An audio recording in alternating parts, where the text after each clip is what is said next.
All right, everybody. The Design Review Board meeting for Thursday, January 2022 of 2025 is now 2026, as I was saying, is called to order.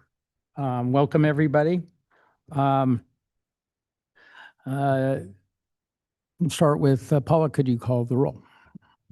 Board Member Balta? Here. Board Member Covney? Here. Board Member Weil? Here. Chair Pro Tem Gannon? Here. Chair Gibbs? Here. So, Mr. Skandarian, will you lead us in the pledge?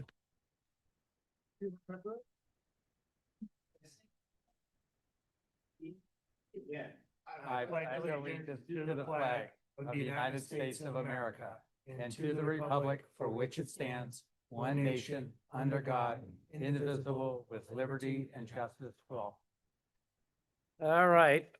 Before we begin with the agenda, I am going to describe our procedure.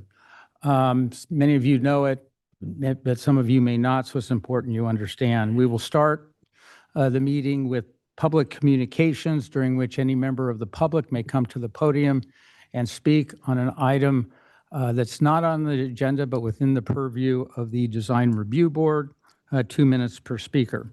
We will then address the consent calendar.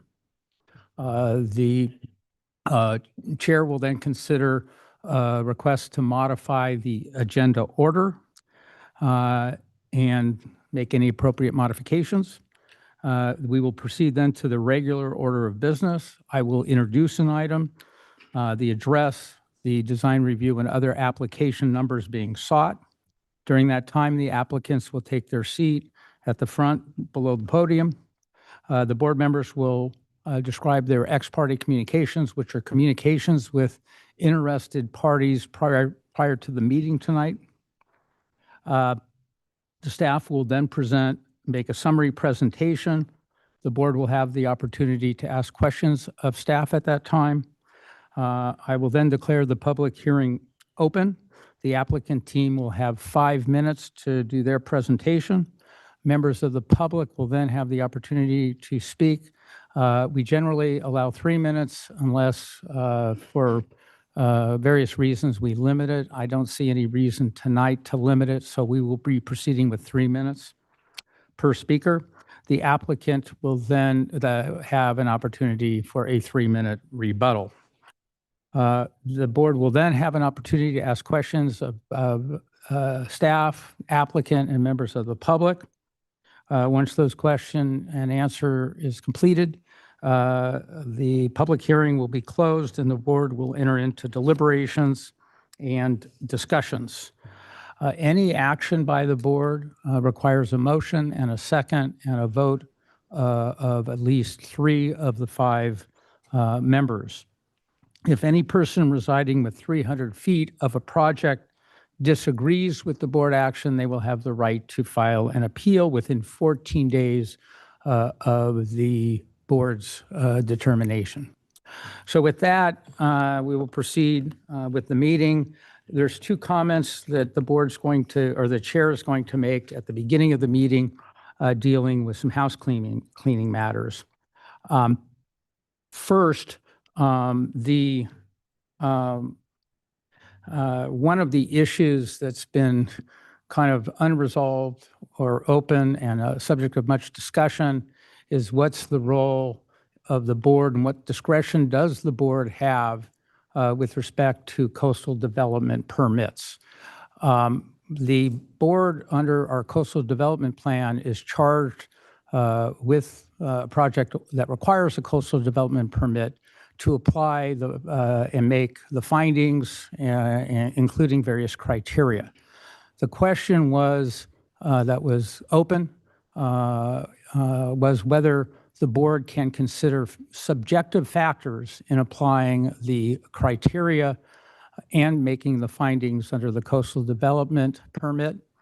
The City Council on the meeting on January 6th discussed that and came to a conclusion that this board or this chair agrees with. and that is that the carve-out, and this may get a little technical, but under the ADU law and SB 9 and SB 450, it carves out matters that are within the purview of the Coastal Development Act, which includes under our local coastal development plan, the coastal development permit. As a result, the objective finding requirements under under SB 9 and the ADU law and related laws do not apply by virtue of the carve-out to this board's requirement in evaluating conditional use permits. Therefore, and this is the message to the board members as well as it is to the public, that in evaluating those criteria, including criteria 5 and 6 for the coastal development permit, we can and should consider subjectively, for example, whether the project, including the ADU, is compatible with the neighborhood as, I summarized the language, but as more particularly described in the coastal development permit criteria and findings.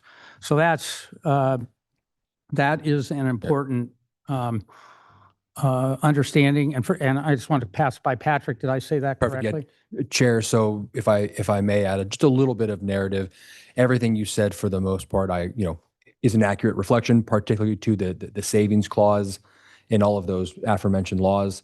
Once again, we're not sure what Sacramento may or may not do with those in the future, but as of where we sit today, and the one caveat that I would add to that is that while there are savings clauses, my advice to you all, and once again, thankfully we don't have any of these items on the agenda tonight, so this is somewhat of an advisory a statement, is to do your best to harmonize the Coastal Act with those state housing laws and the goals, so on and so forth. So I'm not going to sit up here tonight and say, you guys don't need to concern yourself with those housing laws. You guys can just fully go with the Coastal Act. That's not the advice our office is giving you. But as I said before, no projects before you tonight on that matter. And if there is, you guys will hear from me, as you guys typically do before the meeting. Thank you very much, Mr. Chair. Okay, appreciate it. All right, with that understanding, I'm sure we're going to have projects where we're going to be applying the criteria for coastal development permits, and I'm certainly going to consider subjective factors. I think that was the direction of the city council, and I think that is consistent with the law. Okay, the second item is, as many of you know, as of January 1, we are limited to 2 hearings, not 3. For applications. And this is really important for you architects and applicants out there, because a lot of times you think you're going to get a 3rd hearing.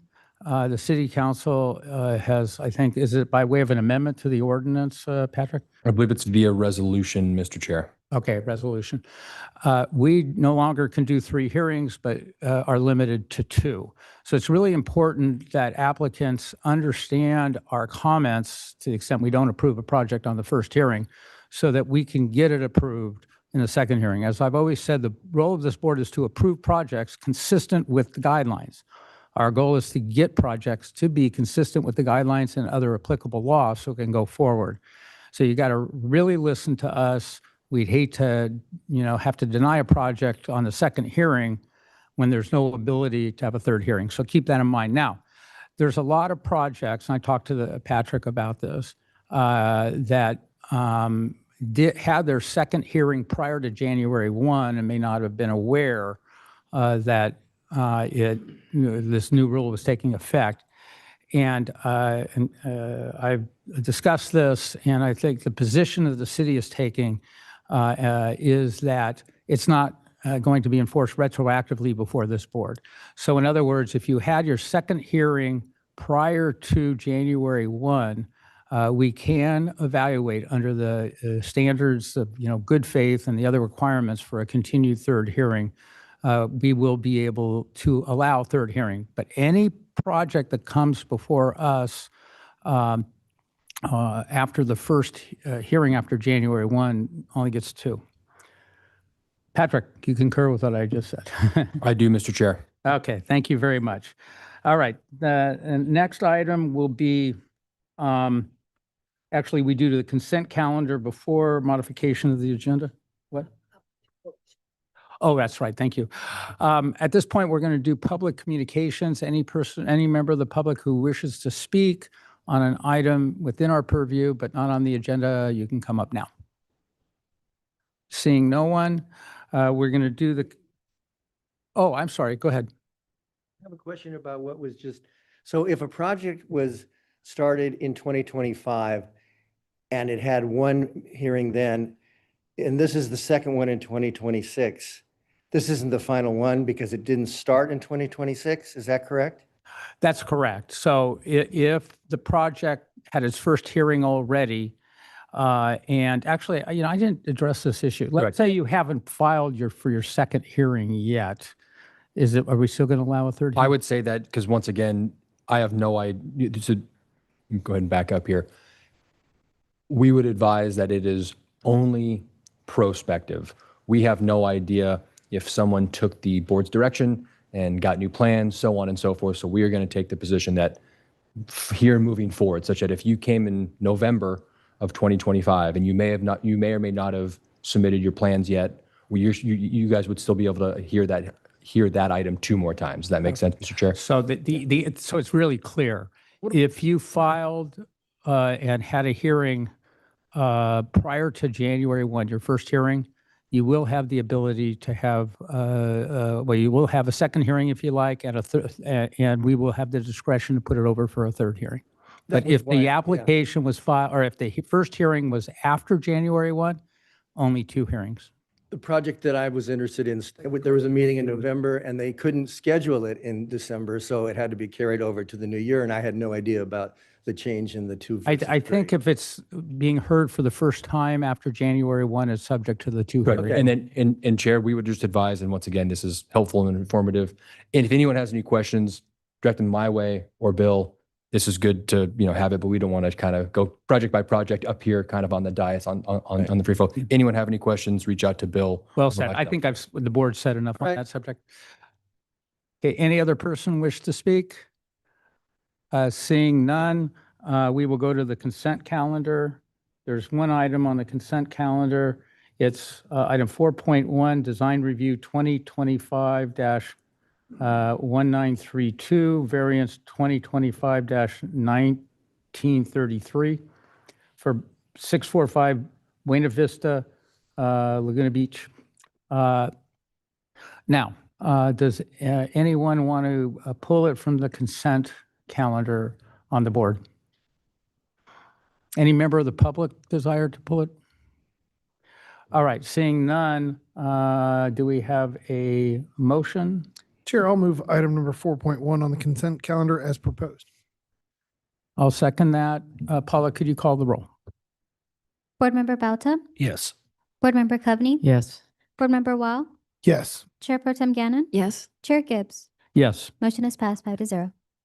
Okay, there's one modification of the order that I'd like to make, and that is to move 5.12 for 26 Lagunita Drive to be ahead of 5.10, which is for 399 Pearl.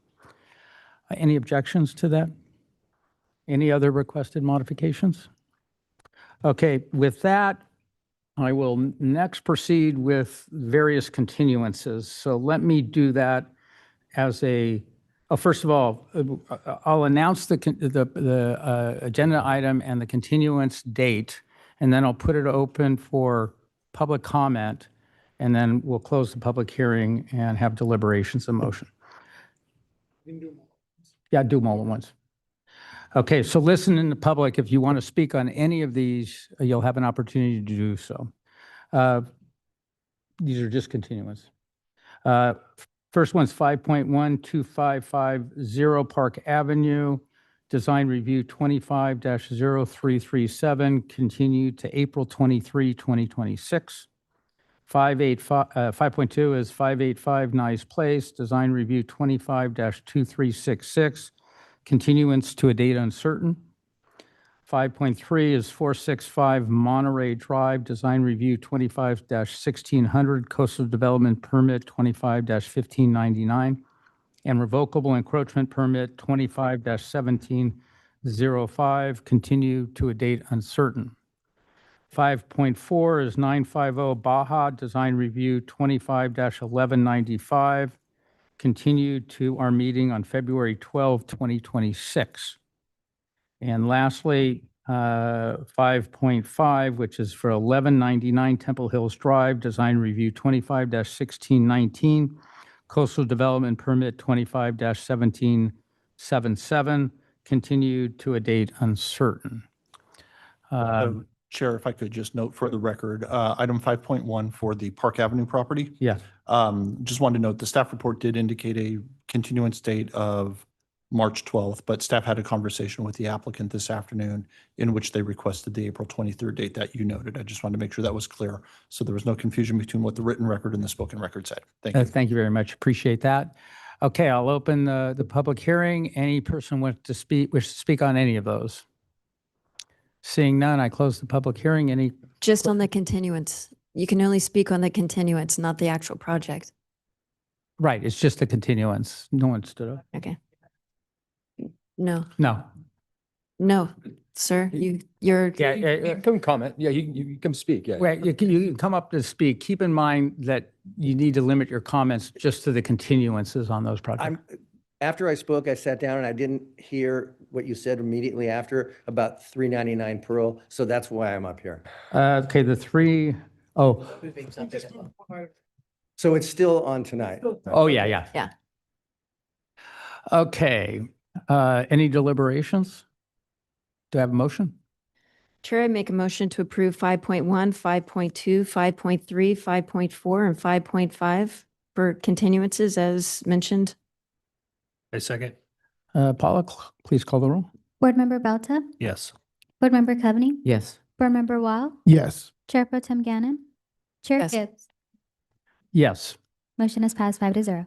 All right, so now we get to go to actual items here.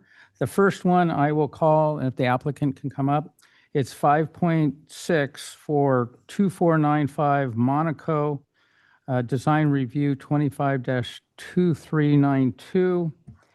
And I'll call for expedited hearing, and let's do ex parte. Chair, I met with Victor Rogel? The applicant team, Is the Here- is applicant the- here for Monaco? is there anyone outside? No? All right,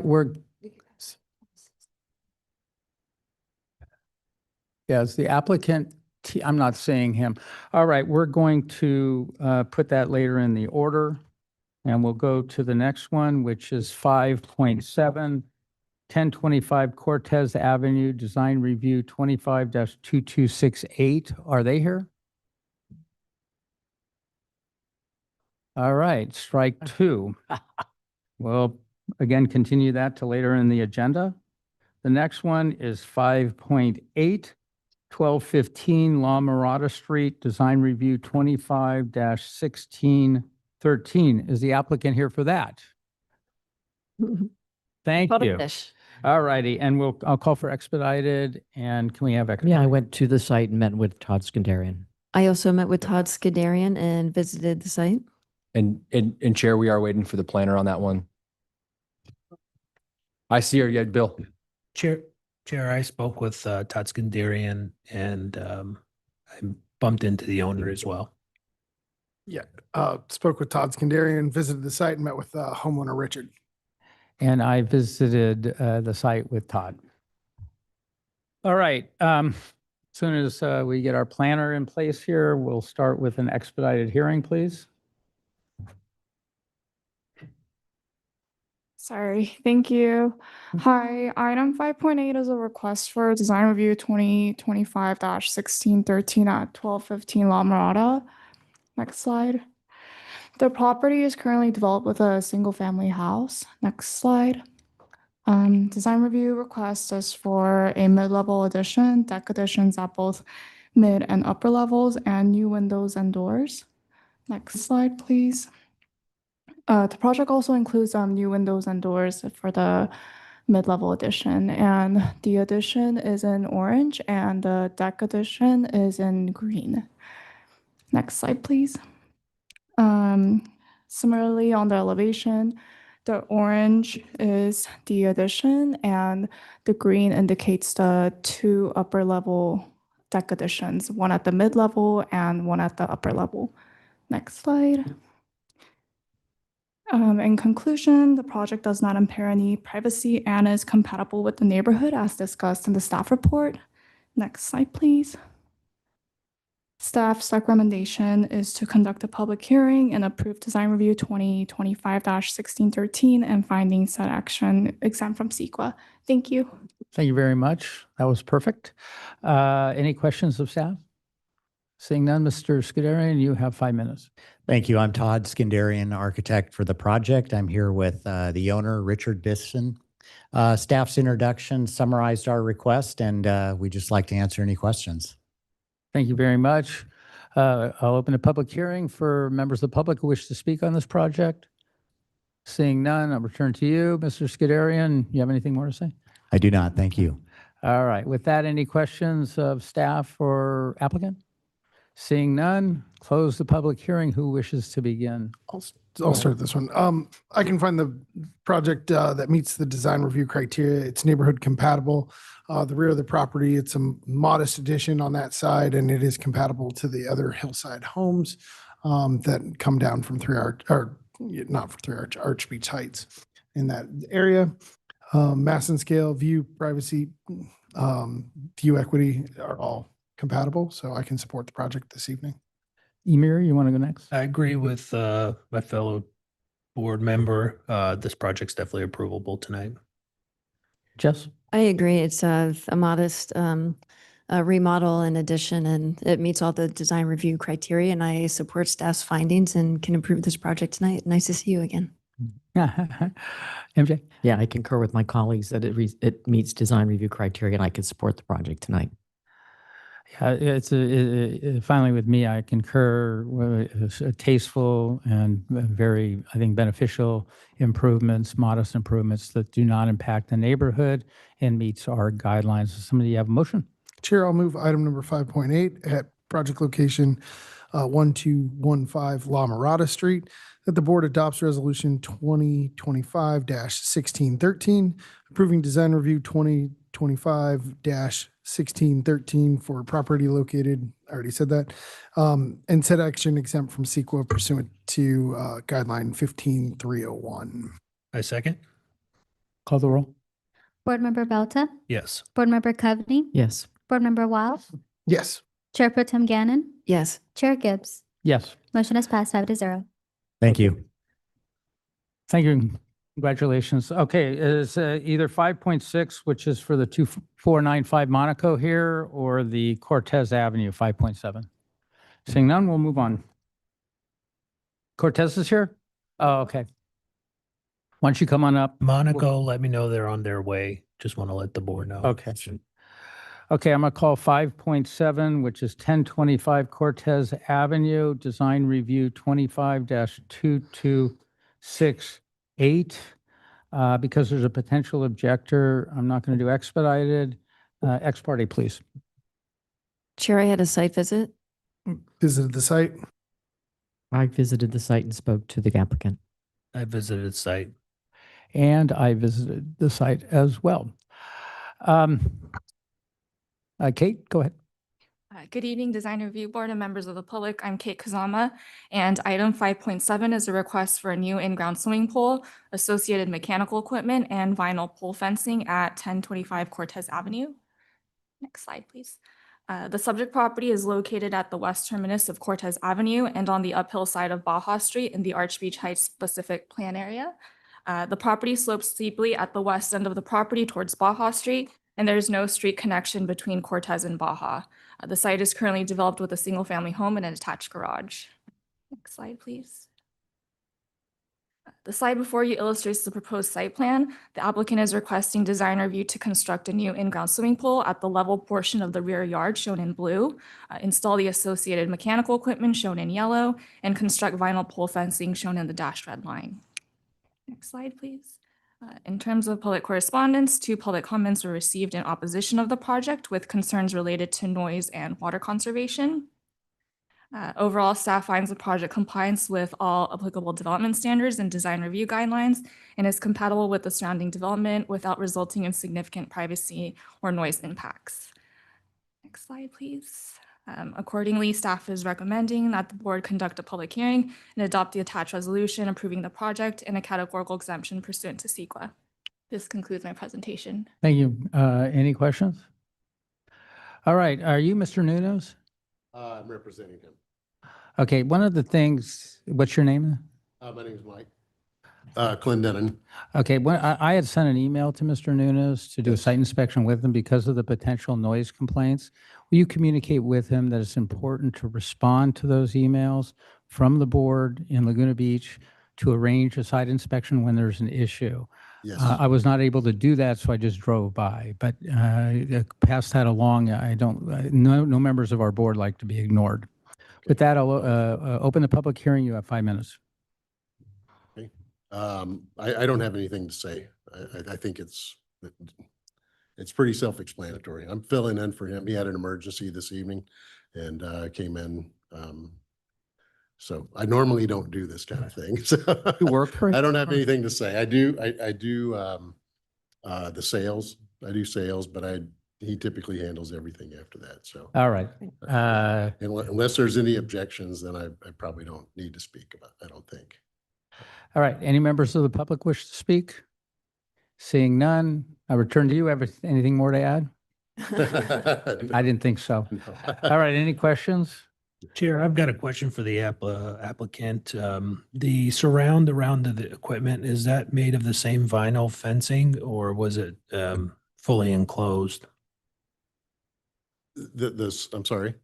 Around the equipment, it looks like there is new access gate to be self-latching with 5-foot high self-closing, 5-foot high minimum door swing outward away from the pool. I'm just inquiring to see if it's a vinyl picket fence or is it fully enclosed? I believe it's a vinyl picket fence, but I Okay. would have to. That's helpful. Thank you so much. Any other questions? Actually, I'll have a quick question. Sorry, because you probably don't have the answer. I'm going to just put you on the hot seat. This vinyl fencing that presently is scaling around the whole property, is that the only fencing you looked at for this particular application? And you probably don't know. It's but- not, no. Yeah. I'm not sure. Okay. I don't. This was Okay. added on after I was involved in the Okay. project, so, but So Kate, I assume there's specific requirements for pool, obviously. I know there are for a pool that requires certain, spindle size and such. But is there, did you look at any other, with the applicant, any other treatments? They did not propose any other fencing materials, but they are aware that vinyl fencing specifically does require design review approval. Okay, great. All right. With that, I close the public hearing. Oh, you got a question? I'm just kidding. Hey, are the standard pool conditions and noise requirements applied in the resolution? It would apply. It should be included as a condition, but even if it's not, it would still apply. And it would be reviewed during the building plan check process. Yeah, thank you. Okay. Any other questions? Seeing none, I close the public hearing. Who wishes to begin? MJ, go. I'll start.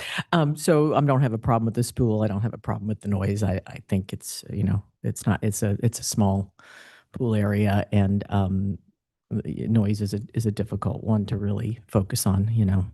Someone could have a drum set next door and we can't tell them not to have a drum set. So my concern is really with this vinyl fencing around the whole property. It's quite a bit of fencing and it has a real daycare schoolyard kind of vibe, not to be disrespectful, but it's concerning that the quality of the style and the weight, even though it's providing the safety component, is not providing the aesthetics for the neighborhood. So I would be able to get behind the spool, what you require there without any issue, but I'd have to look at some other opportunities for the fencing around the property in order to approve this. Like a condition of approval to change the fence to. Yeah, like a- somehow, I don't know, it has to come back to design or to admin, but we need to be able to see some other material options, or I do anyway. Perhaps nobody else does, but I Make do. a condition. Yeah, I would be willing Before to. we get to, let's Yeah. kind of leave that to subsequent discussion I as. think the sound attenuation is enough for this project, the pool equipment.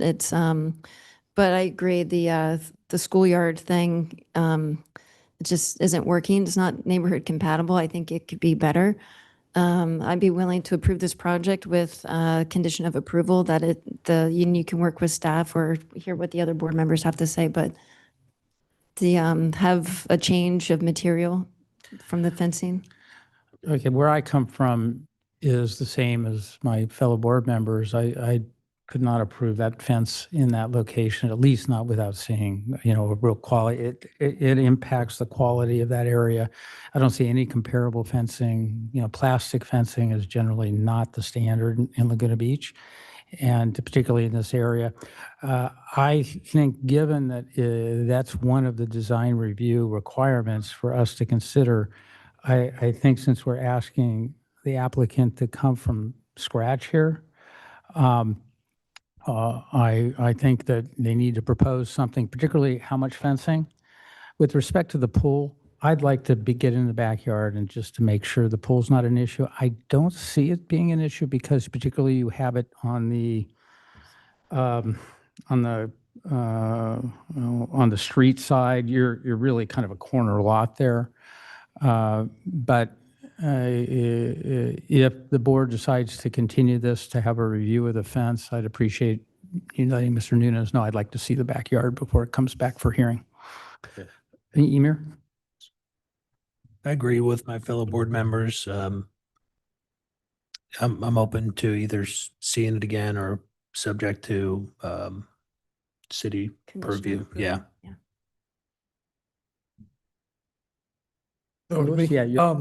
Yeah, I can follow suit with the condition component of the approval for changing the material.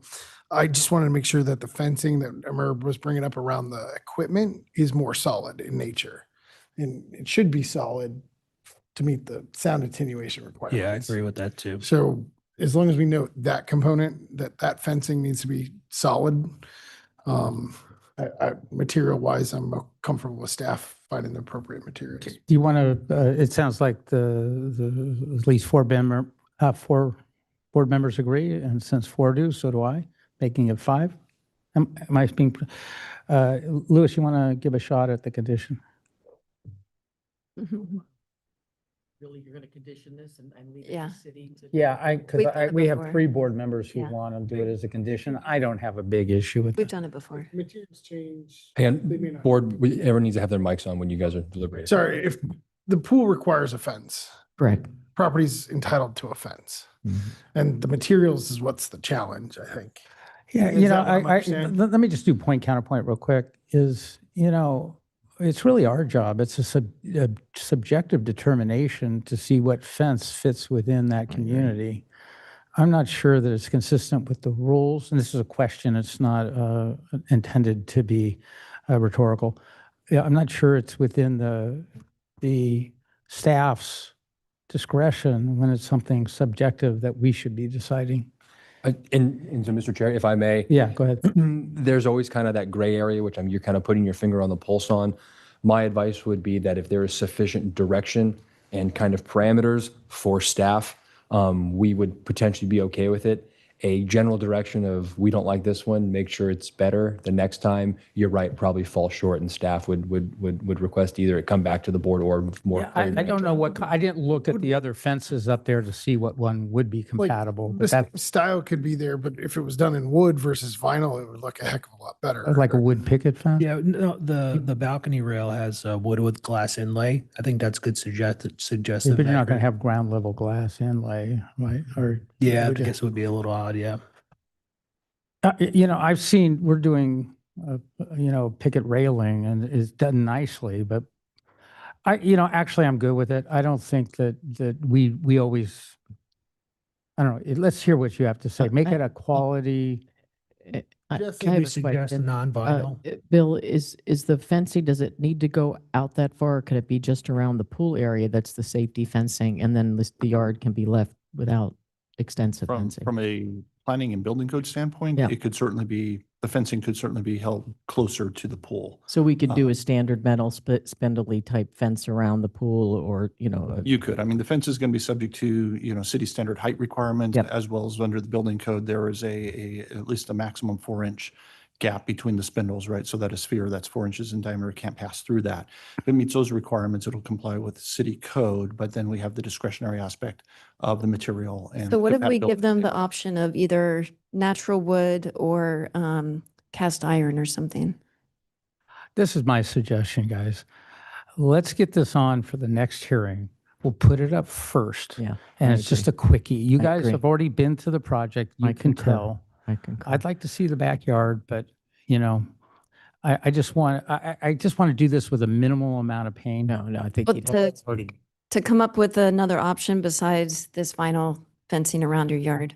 Look around the neighborhood, get So other options, There other are a lot of materials. Fence options that appearance wise can be in different materials. Yeah. Well, and I also, sorry, didn't mean to interrupt I you. mean. So I guess we're suggesting to come back the next meeting, the first meeting in February. It's what is it? and The just February submit the 12th? fence materials that you would like to use. We do a quick hearing and we'll put you up, front, but right behind the continuances and get you in and out. Okay. And if I No can- Suggestions as to what Ye- meant should be? Well, I was gonna material-wise, or- I think you need to go up into the neighborhood, get a fence that matches the house and the quality in the neighborhood, not plastic. Okay, I also would like to comment on that. Many people have put fences up prior to design review or just on their own. So you might walk that neighborhood and just see a plethora of weird stuff, whether it's an old, I've got a guy across the street that has a toilet bowl as his mailbox. So We'll leave that to you. We're not going to kind of take that with a grain of salt. So anyway, this is an opportunity since they are adding on and making this a more desirable and it's a pretty extensive, you got like 30 something plus feet of fence on one side. So metal fence could be a trouble. If it's just the spindly metal fence, it looks like you're at a hospital. If you got this vinyl, it looks like you're at the Home Depot. If you got, stone, then you can mix it in with some wood and stone where you have, as long as it meets the safety in between. So I just think a little more creative thought into it as opposed to being so mechanical would be great. I don't know if we're allowed to, but I'm happy to take a call and have you, look at something prior to you coming in on the next hearing. Happy to help support that. I think I have a reasonable aesthetic, or at least so I think. Okay, I'm ready to move. So they're telling me to shut up. let's So, move to the okay. continue- Anyway, I'm bye. to move 5.7 located at 1025 Cortez Avenue to February 12th, 2026. I'll second that. Let's take the roll. Board Member Belta, Yes. Board Member Coveney, Here. Yes. Board Member Weil, Yes. Chair Pro Tem Gannon, Yes. Chair Gibbs. Yes. Motion is passed 5-0. All right. Let's go to, did we get Monaco here yet? No. We will go with, second. The next one is Ocean Way. 5.9, it's 17H2 Ocean Way. Design review 25-2150, coastal development permit 25-2151. Heather, we'll do an expedited on this, and can we get ex parte? Chair, I did a site visit. Same. Jared did a site visit and met with the homeowners. I spoke with the applicant, went by the property. And I did a site visit with the homeowners. Okay, Heather, you're up. Thank you. Good evening, Chair Gibbs and DRV members. Item 5.9 is a request for design review and coastal development permit for proposed additions to an existing duplex structure at 1782 Ocean Way. Next slide. The site is located on the northwest side of Ocean Way, 1 block in from the beach. Next slide. The project consists of additions and remodel to an existing 3-story structure. The lowest level is a garage. The upper 2 levels are, each level is a unit. Modifications include additions at the rear of each of the upper level units and an addition at the back of the garage to create a hallway to create a new elevator for both units. The additions total 1,149 square feet. There's a minor taking away a little bit of living area to make the deck on the upper level slightly larger, and reconstructing a deck bridge at the rear of the property. And there will be new exterior materials on all elevations. Next slide. This just shows the areas in red are the additions. The orange on the left are the additions and reconstruction of the existing decks. And on the right, the lowest level, that's the hallway and new elevator. Next slide. And this just shows the elevations, front and rear. And just to note that the rear elevation, most of the windows are clerestory, so there will not be any privacy issues to the neighbors. Next slide. And on the left side, again, there's only one window that will be facing the neighboring property. The rest are on the upper level or clerestory. And on the right side, the windows will be, addition at the rear will just be one window on the upper level. One new window on the upper level. Next slide. Staff has not received any comments from neighboring property owners, so staff is recommending adoption of Resolution 25-2150, approving design review 25-2150, coastal development permit 25-2151, and finding the project categorically exempt pursuant to CEQA Section 15301. Thank you, Heather. Open the public hearing. Applicant, you have 5 minutes. I'm Jorgelina Migliosi, Georgie. I'm the architect, and he's Steve Mann, the property owner. Do you have the microphone Oh, on? sorry. Yeah, I'm Jorgelina Migliosi, Georgie, the architect of the project, and he's Steve Mann, the property owner. We have no additional comments with the project. We're very happy.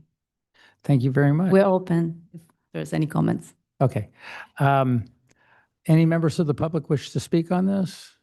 Seeing none, I'm returning it to you. You have 3 more minutes. Do you want to use it? Say anything more?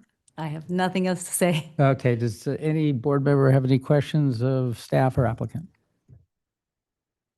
Who? You? Mr. Weil. Oh, Mr. Weil. Well, first of all, let me close the public hearing. Let me We're in turn on the deliberations. timer. Mr. Weil. go clean up this bad boy. It's ready. It needs some love. What you've laid out, the materials and everything are absolutely stunning. It'll be remarkable on the streetscape. It blends up to the modernization that's gone up and down that street a little bit. As far as the additions, they're very mindful. It doesn't create any more mass or scale to the project. So I'm fully supportive of the project this evening. Okay, let me go second, only to quote a sage of planning in this department, and it comes from the staff report. It reads, quote, overall, the project achieves a balanced approach to the development of the site while maintaining privacy and view equity. The upgrade to a contemporary style will result in a cohesive and harmonious design and will contribute positively to the visual and architectural character of the area. I could not have said it better myself. It's spot on, and that's why I can support the project. Well, I concur. You took a tired project, did an amazing facelift, and congratulations. It beautifies that entire walkway there. I know it gets a lot of foot traffic, so it'll be well observed and appreciated for years to come. There you go. Yeah, I'm just immensely grateful that you're making the effort to really do this in the way it should be and commensurate with kind of where we're going here in Laguna to upgrade some of these properties, especially when they're multi-units like this, and truly appreciate your efforts, and I can support the project. Agree with all of my fellow board members, thoughtful design, and I could definitely approve this tonight. With that said, who wants to make a motion? Chair, I make a motion to approve item 5.9 located at 1782 Ocean Way as stated in the resolution by the staff report. Chair, a second. Paula, call the roll. Board Member Belta, Yes. Board Member Coveney, Yes. Board Member Weil, Yes. Chair Pro Tem Gannon, Yes. Chair Gibbs. Yes. Motion has passed 5-0. Congratulations. Thank you. Great so much. project. Thank you. All right. Is Monaco here yet? Nope. So the next one is going to be item 5.12, 26 Lagunita Drive. Jim, can you come up? Design review 25-1763, coastal development permit 25-1764. Ex parte, please. Chair, I had a site visit. Site visit, met with Nick, the project architect. I did the same. I met with Jim and Nick at the site. I spoke to Jim. Okay, with that, you're up. Thank you. Item 5.12 is a request for design review and a coastal development permit at 26 Lagunita Drive. Next slide, please. Project is located in the Lagunita zone, adjacent to the beach and the Blue Lagoon community to the south. Next slide. The proposed project includes an addition to the master bedroom, in addition to the garage and lower level directly beneath, and a new attached 234 square foot ADU, resulting in excess building site coverage, as well as a new pool and spa. Next slide. This is the rear elevation that shows most of the proposed changes. The design review is required for the excess building site coverage, additions above 15 feet in height, the third required parking space that will be both covered and tandem, and the pool and spa, and a coastal development permit is required for the ADU. Next slide. Staff has made all findings for each of the entitlements and approvals required for this project scope, including design review, excess building site coverage, 3 covered parking spaces, 2 of which are tandem, and a coastal development permit. Next slide. Staff recommends that the board conduct a public hearing and adopt Resolution 25-1763, approving design review and a CDP at 26 Lagunita and finding said action exempt from CEQA. Thank you. Very good, excellent, appreciate it. Any questions of staff? Seeing none, I open the public hearing. You have 5 minutes. Good evening, board members. Thank you for taking the time to meeting us on site. Staff, thank you for the presentation. And we'd like to be respectful with the time. I think the presentation was very clear. So if anyone has any questions, we're happy to answer them. Thank you. Thank you very much. Any members of the general public wish to speak on this project? If you do, come up to the podium now. Do we have a south elevation picture of that, of what the design is from the south? Could you state your name, Oh, please? sorry, my name is Matthew Wendt. I live 64 Blue Lagoon. I could say what I'm going to say and then ask questions afterwards. I won't last more than 3 minutes. So thanks for allowing me to speak and address the board. My name is Matthew Wendt. My family purchased Villa 64 at Blue Lagoon in November of 24. We live in our unit full-time year-round. We've quickly become part of the community. My wife's a teacher at El Moro. I coach water polo at the high school, and my son and work at Thurston. And my son graduates from Laguna this year. We're grateful to be Laguna residents, and thank you. This feels like our home. But less than a year after our purchase, I looked out my bedroom window, and there's pink flags marking this proposed project, only yards away from my bedroom and bathroom. Given its proximity, this project presents a significant and immediate privacy concern for our family. One could reasonably argue that if approved, the accessory dwelling unit proposal would negatively impact our home more than any other surrounding property. To be clear, the only aspect of this project that we oppose is the proposed accessory dwelling unit and the resulting change to the home's footprint. We believe the ADU should not be approved for the following reasons. The addition would create direct eye-level views into the bedroom and bathroom of 64 Blue Lagoon, resulting in a serious and unreasonable invasion of privacy and interfering with our ability to use and enjoy our home. The proposal exceeds the permeable surface requirements for 26 Lagunitas as established by the Laguna Beach Building Code. This issue alone should be disqualifying. This neighborhood is already extremely tight, and additional building mass would exacerbate congestion. This congestion impacts not only residents, but local wildlife as well. For example, I have personally witnessed a family of gulls nesting on their chimney for the last 2 seasons, an indicator of how limited and valuable remaining open space is in this area. Thirdly, this addition would negatively affect sightlines for our home and many others nearby. Allowing the desires of one homeowner to outweigh the rights and impacts experienced by numerous surrounding homeowners is fundamentally unfair.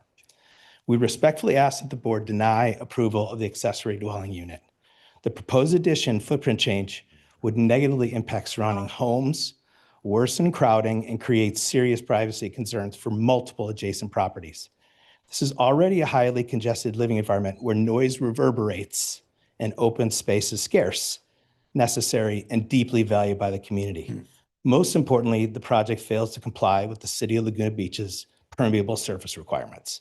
In this steep coastal zone, permeable surface is critical for proper stormwater management.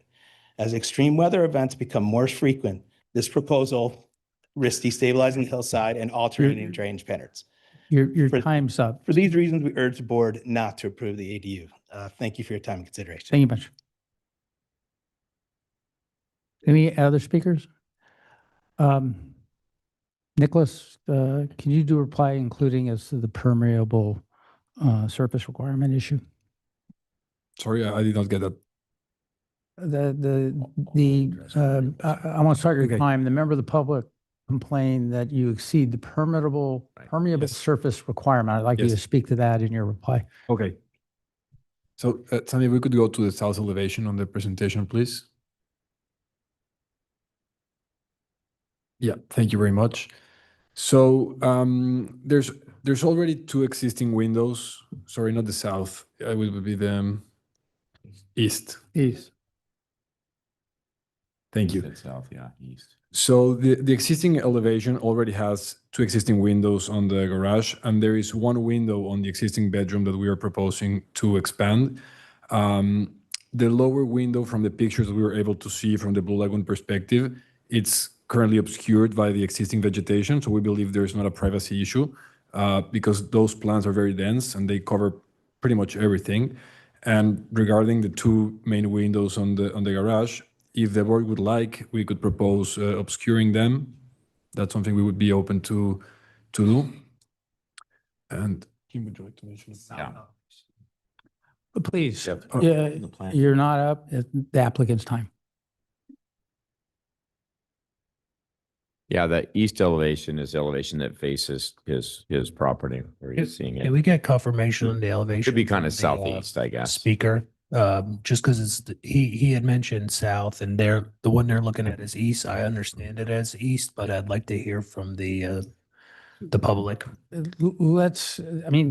I often get confused when I first got on the board with east, west, north, and south, just because our coastline goes. Yeah. Yeah, well, every one bit of the wonky. problems was we didn't receive a request. Yeah, are those the windows that face yours? The setback is the issue.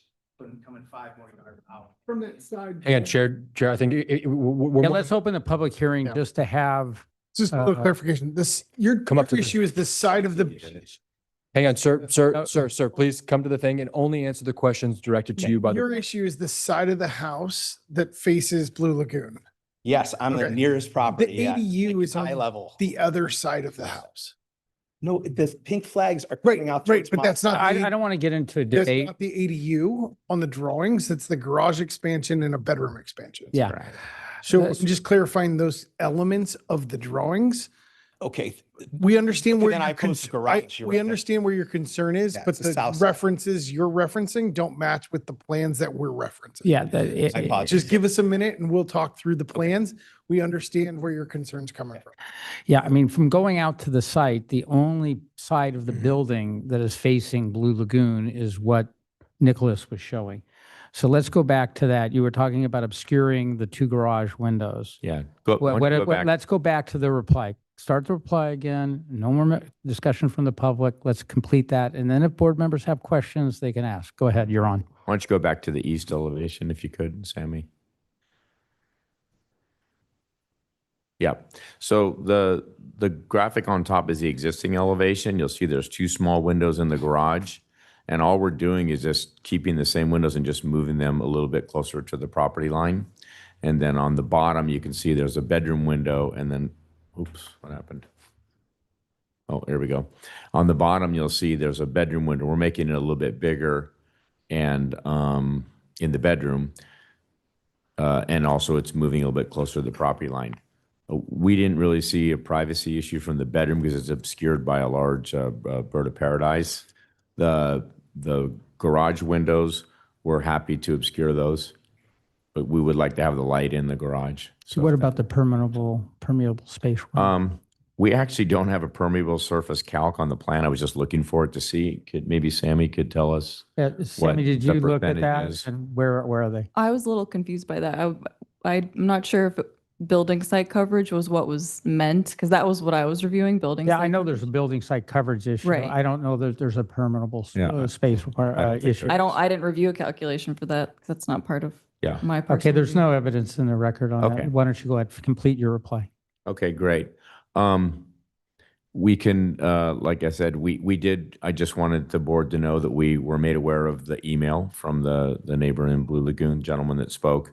We did reach out to his email and made a telephone call and just didn't hear back, but just wanted to let you know, we did try and resolve the issue, and we don't think we're creating any privacy issue that doesn't exist right now.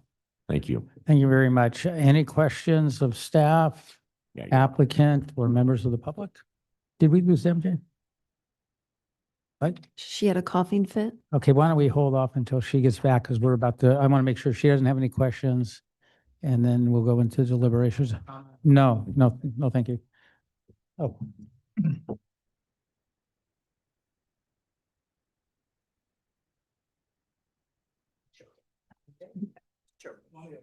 Yeah. Okay, do you have any questions, MJ? I didn't hear the permeable, sorry. Yeah, there's nothing in the record that supports the claim that it violates the permeable surface requirements. There is an issue on the building site area issue, and we all know that's in the staff report. Okay, with that, I close the public hearing. Who wishes to begin? Can I want ask some me to do- questions or do you want? Oh, I thought we were doing, I already, I'll reopen. I was just going to ask more for clarification. So you were talking about those two windows, that one is at the garage level, There's two. at the garage. two on the garage level and the one below. Correct. The one for the bedroom, could it be just minimum? I mean, obviously there was a smaller window there. Could there just be like the minimum required Sure. size window, We could leave it the same size. the same size? Mhm. Okay. Because bedrooms do require Right. minimal standards for evacuation, but Correct. let's just try to keep it minimalistic if that's all Okay, right we with can you. keep it the same size, not a And then for the problem. garage windows, you said frosting, which would, or opaque it. And we'll make them opaque. Opaque. Okay. That means that you can't see through them Can't see out. and you can't see out of them. Okay, close the public hearing. Louis, you want to begin? So yeah, I carefully went around the site. Obviously with the ADUs in the project, there's a lot of state laws that we want to try to be amenable to. As far as the location of this ADU, I think it tucks in, it fits into kind of the existing footprint of the house. The roof is not changing. There's no further expansion upward for any of these remodels.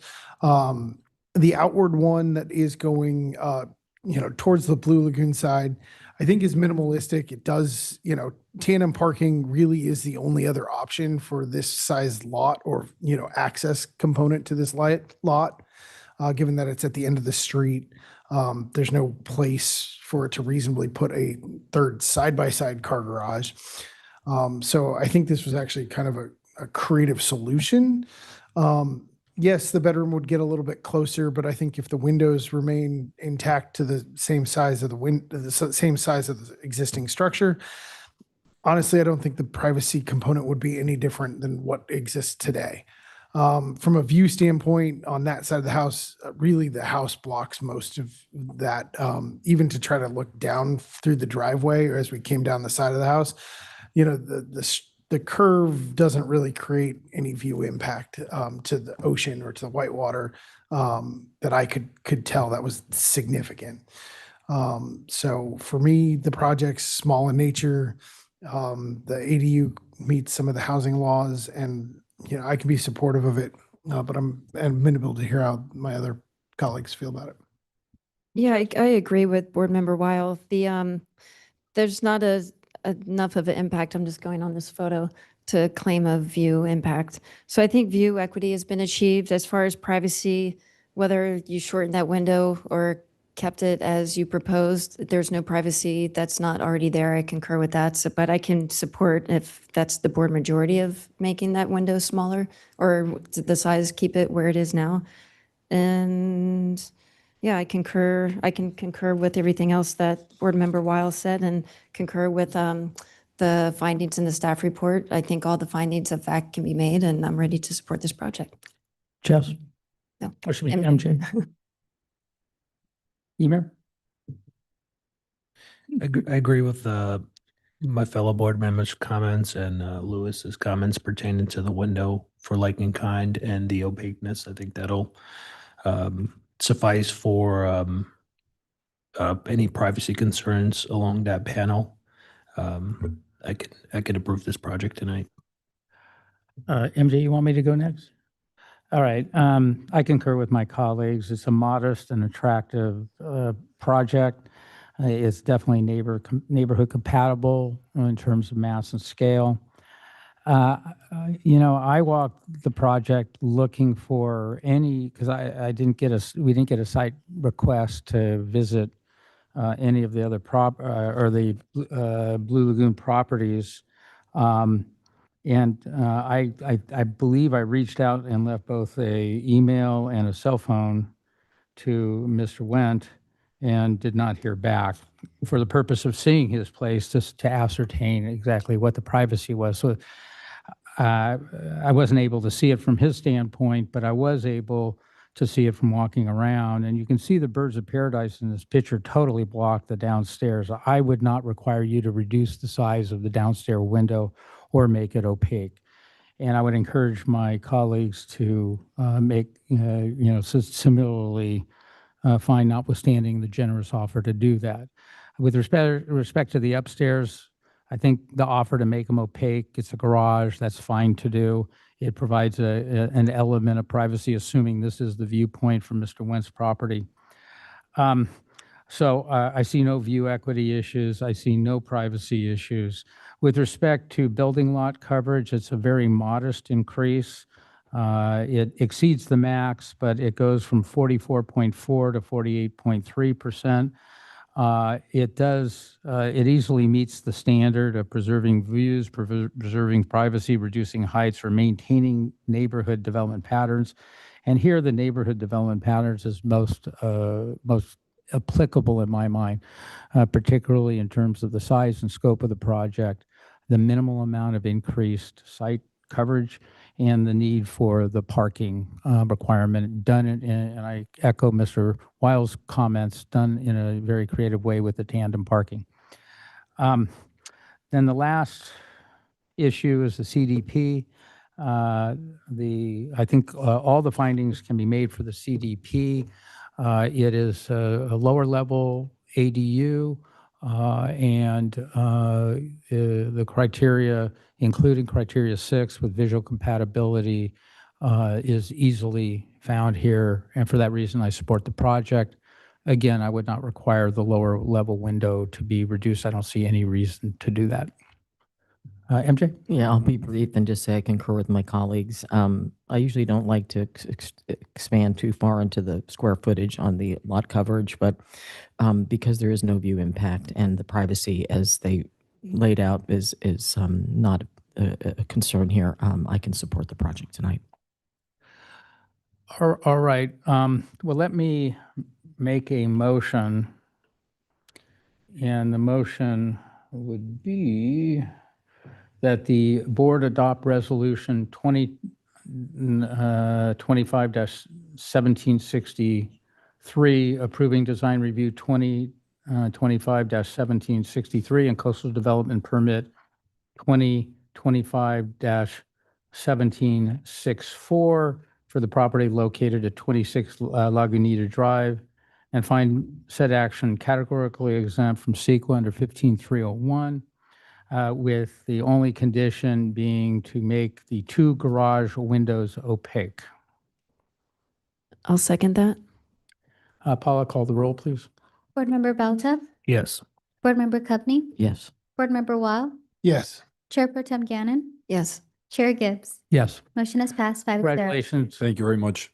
Okay, so now we go back to, I think we're going to go to Pearl.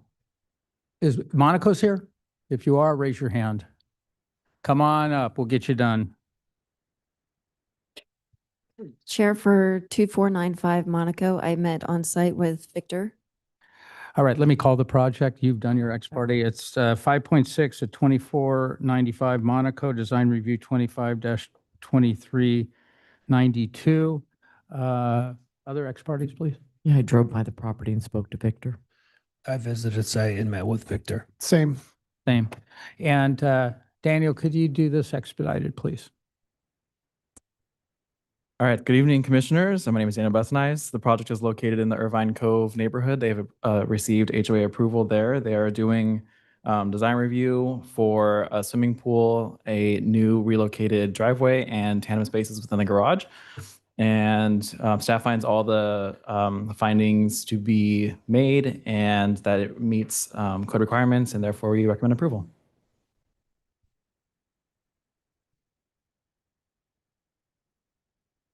I didn't mean to interrupt. I needed to tell my colleagues. Oh, you did?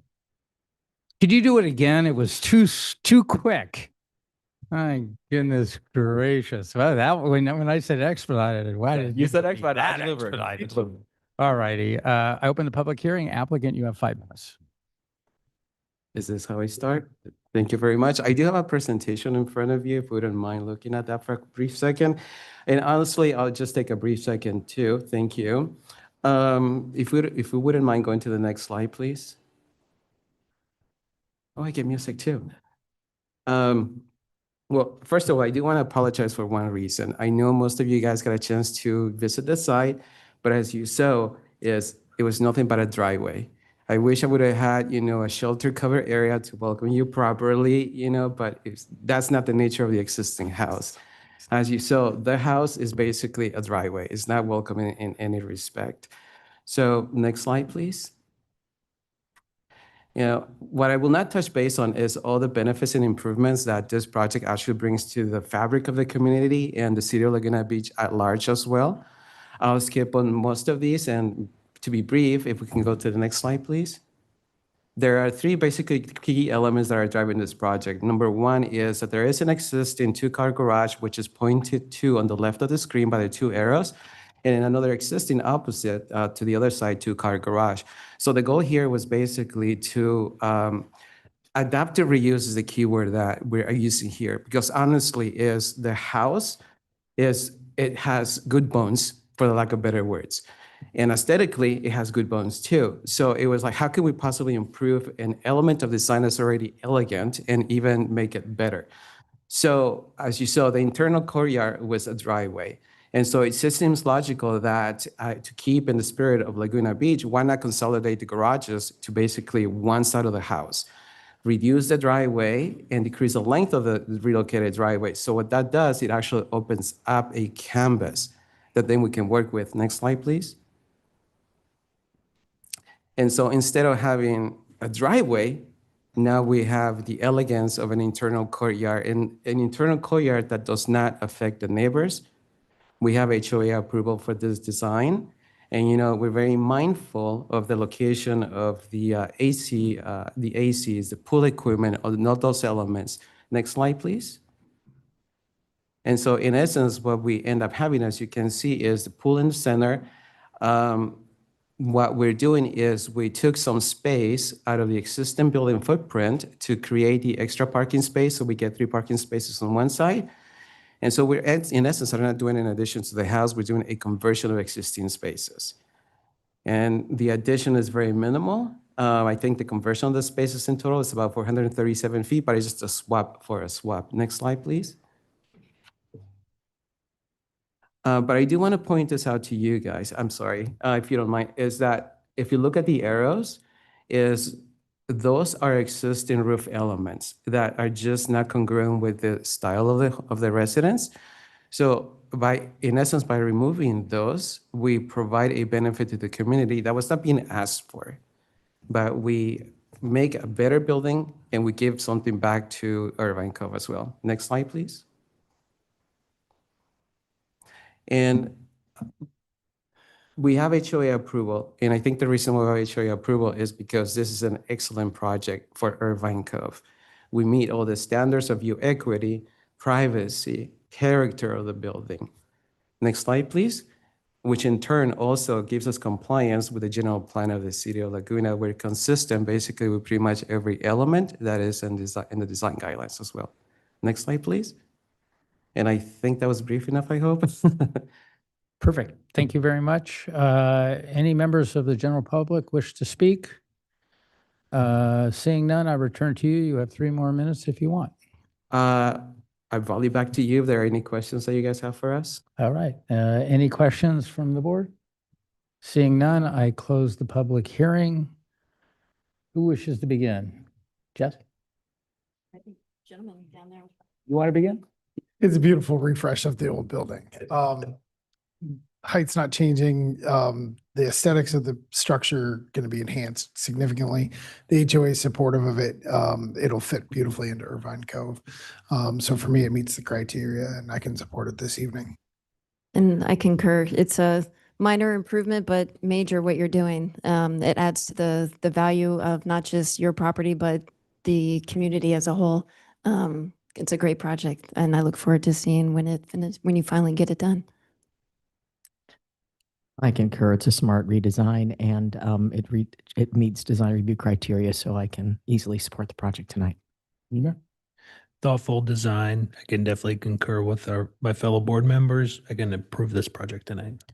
And I concur. And one of the features that I really liked is being able to look through the house to the ocean by putting glass in there. So I concur. I think I may have mentioned to you at the site, I'd love to see this project when it was done. So with that said, do we have a motion? Chair, I make a motion to approve, what was this, 5.6 located at 2495 Monaco, based on the resolution in the staff report. I second. Call the roll. Board Member Belta, Yes. Board Member Coveney, Yes. Board Member Weil, Yes. Chair Pro Tem Gannon, Yes. Chair Gibbs. Yes. Motion is passed 5-0. Congratulations. All right, so the next one that we have up is 399 Pearl Street, item 5.10, coastal design review 25-1819, coastal development permit 25-1820. Ex parte, please. Chair, I visited site, met with Steve Kawartani and project architect Chris. Same. This is for Pearl? Yes. Pearl. I met on site with Chris, the architect, and Steve Cortani. And I did the same, but I also met with the neighbor, Miss Fluent, I believe. And I visited the site with the architect team, and I met and visited the site with Linda Fluent at 367 Pearl. All right, can Daniel please? All right. So item 5.10 tonight is for design review and a coastal development permit at 399 Pearl Street. This is a continuance from the previous hearing in November. Next slide, please.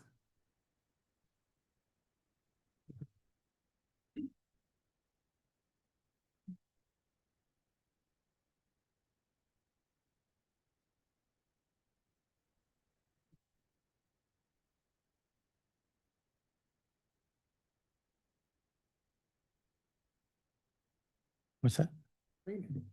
Again? My watch says sunny Sorry, give me a at quick second. 6:47. Literally sunny. I don't know why it's sunny, but it's definitely not sunny. Yeah, there you go. All right. The project is located in an existing neighborhood zoned as R1 residential low density. The site is bordered on all sides by residential properties and is on the corner of Pearl Street and Catalina Street. There is an existing single-family residence on site. Next slide, please. The project is for, do we move back? Okay, next slide, please. Previously, this project was scheduled for October DRB, but was continued to November to meet staking requirements. At the November hearing, the project was continued to today's hearing with requests to lower heights to the greatest extent possible, reduce eaves, and push the upper story back by reducing square footage. The proposed project is for interior remodels, upper and lower additions, landscaping, and construction of an attached ADU. DR is required to exceed the building site coverage, upper level additions, elevated decks, and landscaping. The ADU is not subject to DR, but required approval of a CDP. This is the revised site plan. The applicant lowered the roof by 1 foot 6 inches through reduced plate heights, pulled the eave back by 3 feet, and moved the entirety of the ADU 1 foot 6 inches towards Catalina Street and away from the neighbor downslope. The proposal to exceed building site coverage remains. The applicant provided the following chart, which shows the allowable BSE and the breakdown of the proposed BSE. The proposed ADU makes up 10% of the proposed BSE. Staff has received 2 comments expressing concern and/or opposition. Concerns include privacy and neighborhood compatibility, which are the same as they were for the last hearing as well. To conclude, staff finds that the project is in compliance with the design review guidelines, complies with all code standards, and is compatible with the development present in the neighborhood.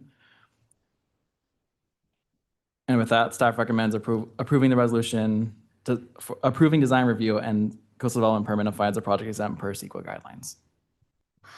Thank you very much. Any questions of staff? Seeing none, I open the public hearing. You have 5 minutes, Chris. Okay. Good evening, board members. Chris Letourneau from Letourneau Architecture, speaking on behalf of the Mueller family for 399 Pearl Street.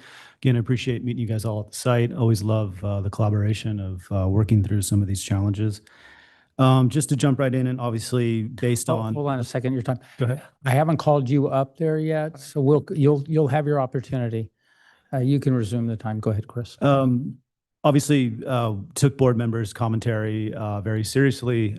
As staff just recommended, we lowered the project by 18 inches. We moved it back an additional 18 inches. And some of the board members had commented on the large eave on that second-story ADU was pushed back an additional 3 feet. So we made some nice concessions to kind of make this project more palatable. Again, the building site coverage, we're slightly over, but within, we believe, the pattern of development for the surrounding area. So hopefully there is a finding for that you guys can make this evening. We worked closely, again, reiterating the neighbor behind 399 Pearl Street had an existing view preservation corridor that we were hoping to keep, which is how we landed on this particular location for the 2-story ADU that sits in this location. One of the items that I took from our meeting was to add and extend the privacy trellis on that single story out, which can be seen on the latest drawings that I sent, which can help with the line of sight with the neighbor down below on that privacy concerns that we'll be discussing today. Look forward to hearing commentary. Thank you very much. Okay, the members of the public can now speak. There'll be 3 minutes each, so please come up one at a time, and if you can, keep it flowing. And state your name at the beginning.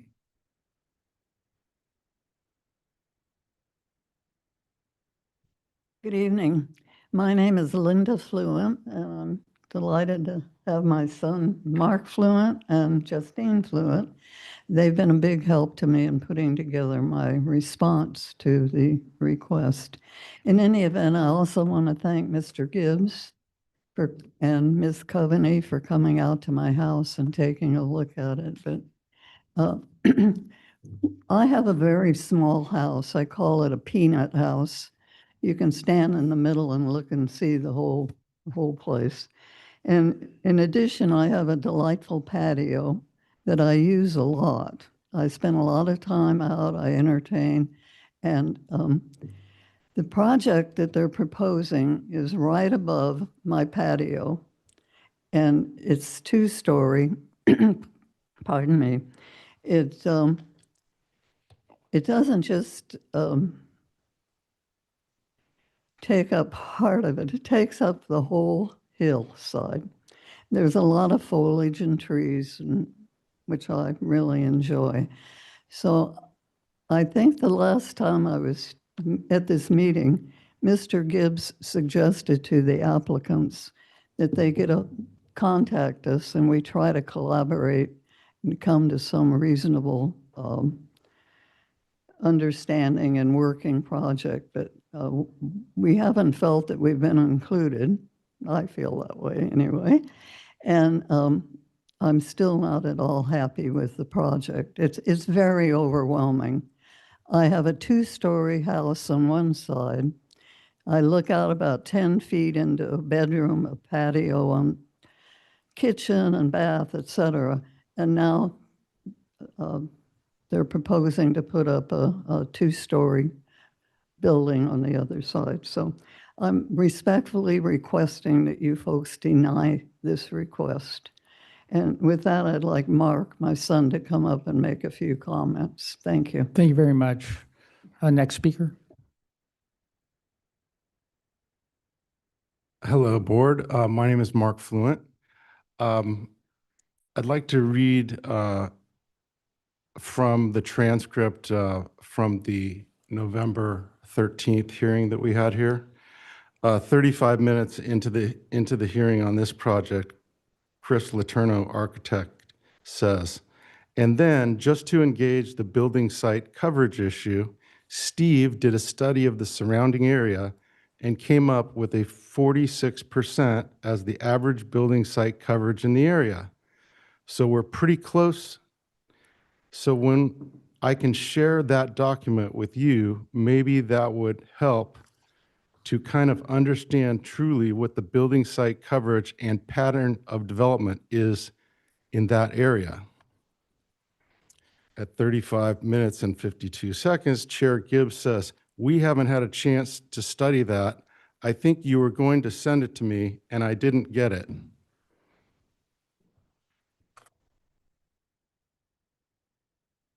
Daniel Bessanese, I think, forgive me if I'm saying it wrong. So the applicant is requesting approval to exceed building site coverage requirements. The applicant provided justification for this in one of his attachments, and it aligns with the established development patterns in Woods Cove neighborhood.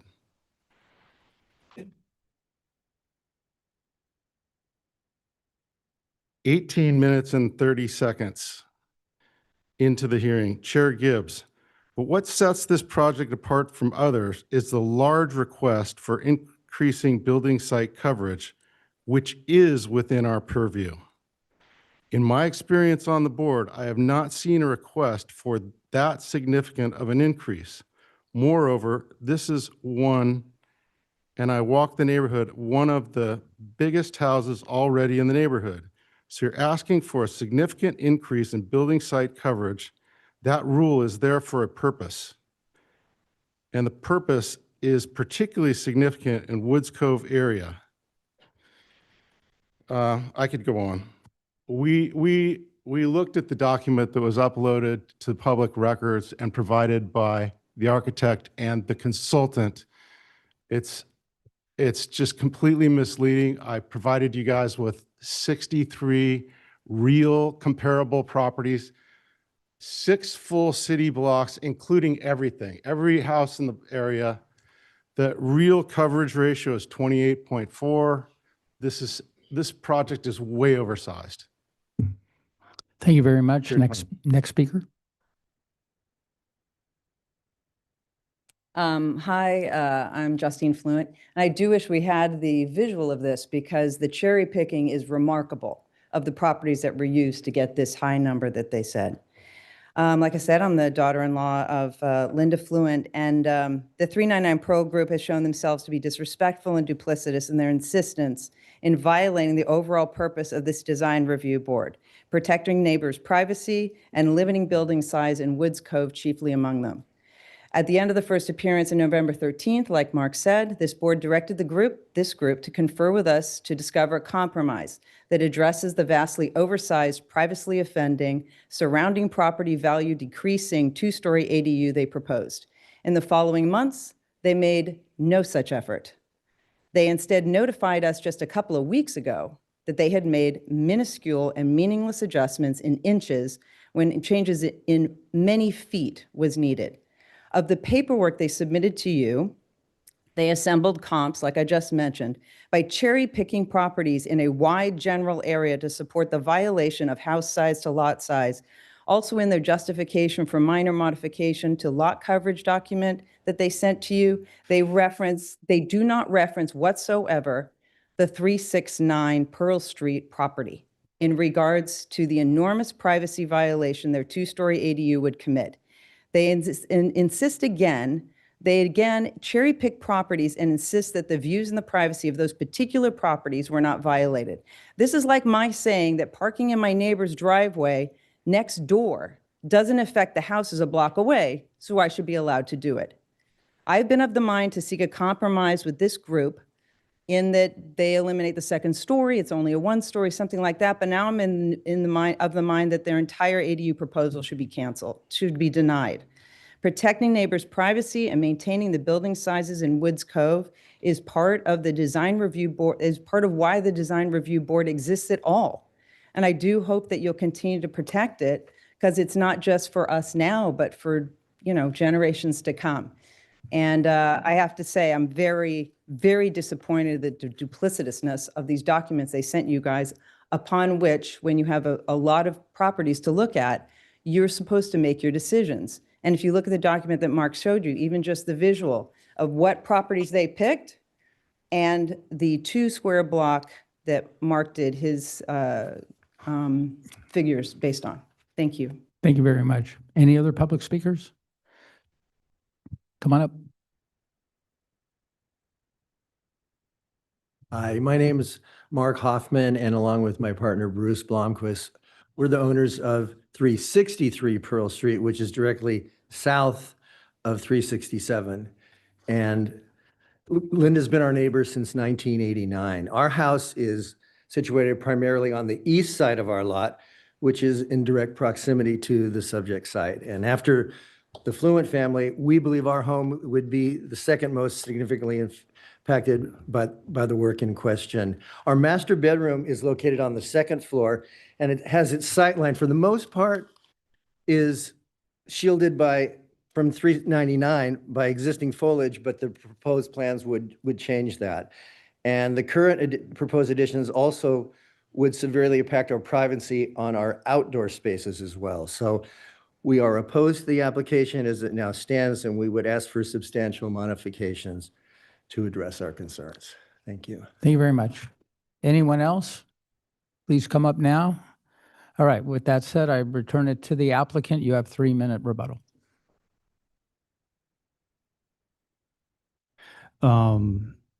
Yeah, we responded to what we thought was a happy medium support on this project. Again, reiterating the last iteration of what we did to the ADU, making it more palatable, adding some privacy concerns. I think one of the biggest challenges with the relationship between these two sites really comes down to the natural topography. We're looking at essentially a hillside style stepping where the natural grade is between 10 and 12 feet between two properties.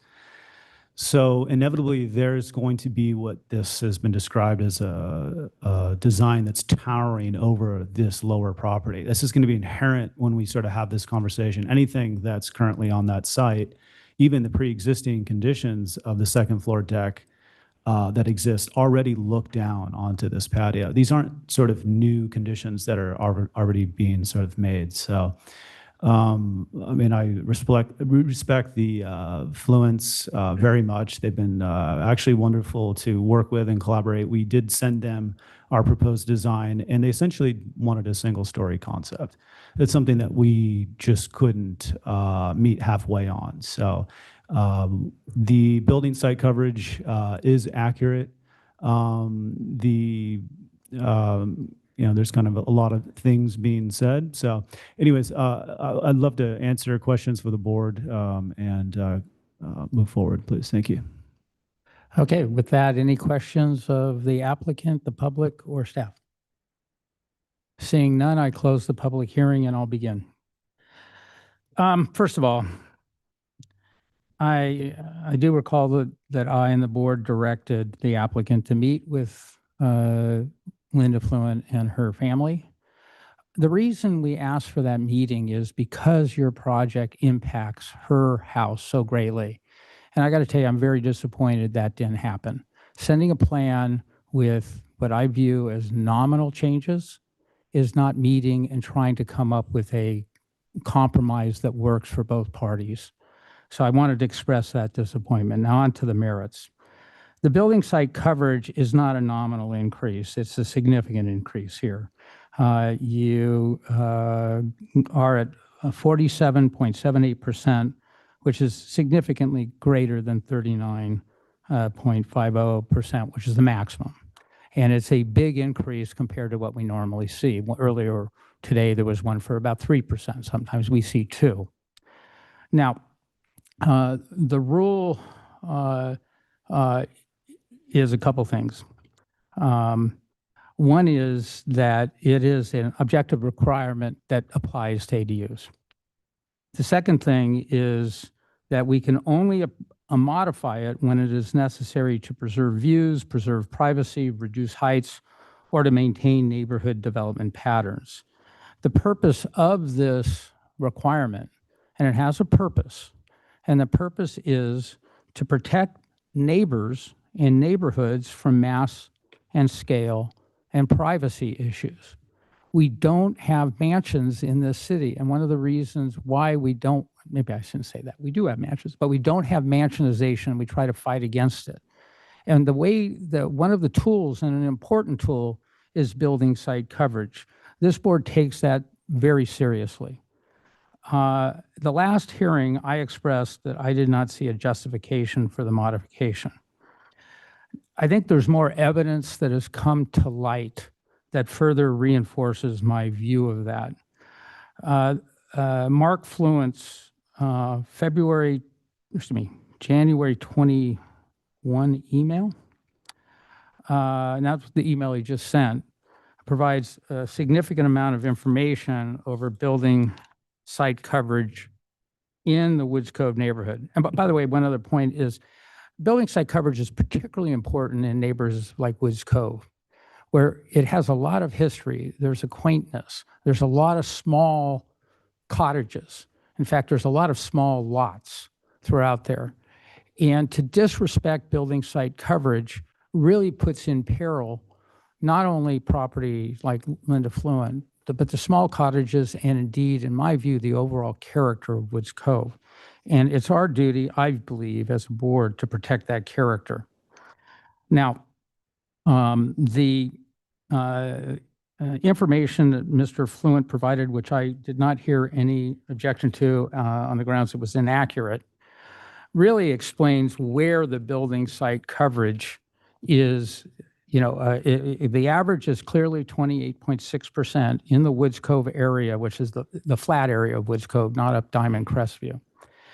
And, I haven't done a detailed study, but it's very clear that where it goes above the 49% that's being requested, indeed above the 39.50, is where you have a small lot and a relatively small house. For example, at 375 Flora, which has a 63.9%, you have a 2750 square foot lot and a house that's 1,700 square feet.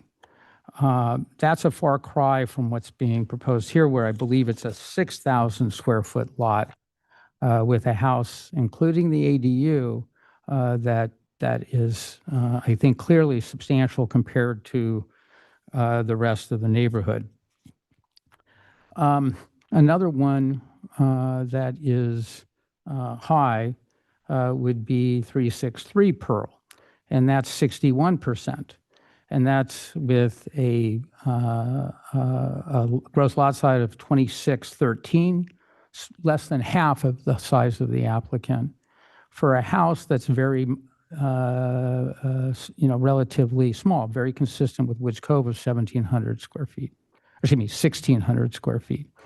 The other ones, including with the larger lot sizes, have much smaller building site coverage. A good example is 350 Center, which has a 14,810 square foot lot with a 2,200 square foot house. Another one is 459 Pearl, which is 13,939 square feet. I'm very familiar with that house because a friend of mine lived there for a long time, with a 3,085 square foot. So looking at the actual building site coverage, I find that this stands out as particularly incompatible with the Woods Cove neighborhood. Now, with respect to the changes that were made since the last hearing, I do appreciate them. I'm not without appreciating the fact that you did lower and pull it back. I think also I appreciate the fact that that you pulled back the leading edge of the upper level ADU, and you added a ground level terrace. I would normally say that, I do believe those are not insignificant, but I don't think they go far enough or deal with the issue. The real issue here is that you're putting 1,000 square foot ADU, increasing significantly the building site coverage, which has a direct impact on the neighbor at 399. I think you even admitted that. In your email, Chris, you say, in such configurations, a degree of visibility between properties is inherently unavoidable. It is when you do 1,000 square foot, 2-story ADU. You even went stronger, you say inevitably it's going to tower over the 399 project. And I appreciate your candor because it's very obvious when you're in Linda Fluent's backyard that that's exactly what it does. So the bottom line is I don't see a justification for increasing the building site coverage over an 8% increase over the max. Far from preserving privacy, it negatively impacts Fluent's property. Far from reducing heights, it increases heights in the neighborhood. And it does not maintain neighborhood development patterns in Wood Cove, but rather increases development. And this is the question that, as I was kind of figuring this out, whether the proposal that you made was sufficient. And this is why I came to the conclusion it was not. What's the next project that comes along that's at 52% over building site coverage?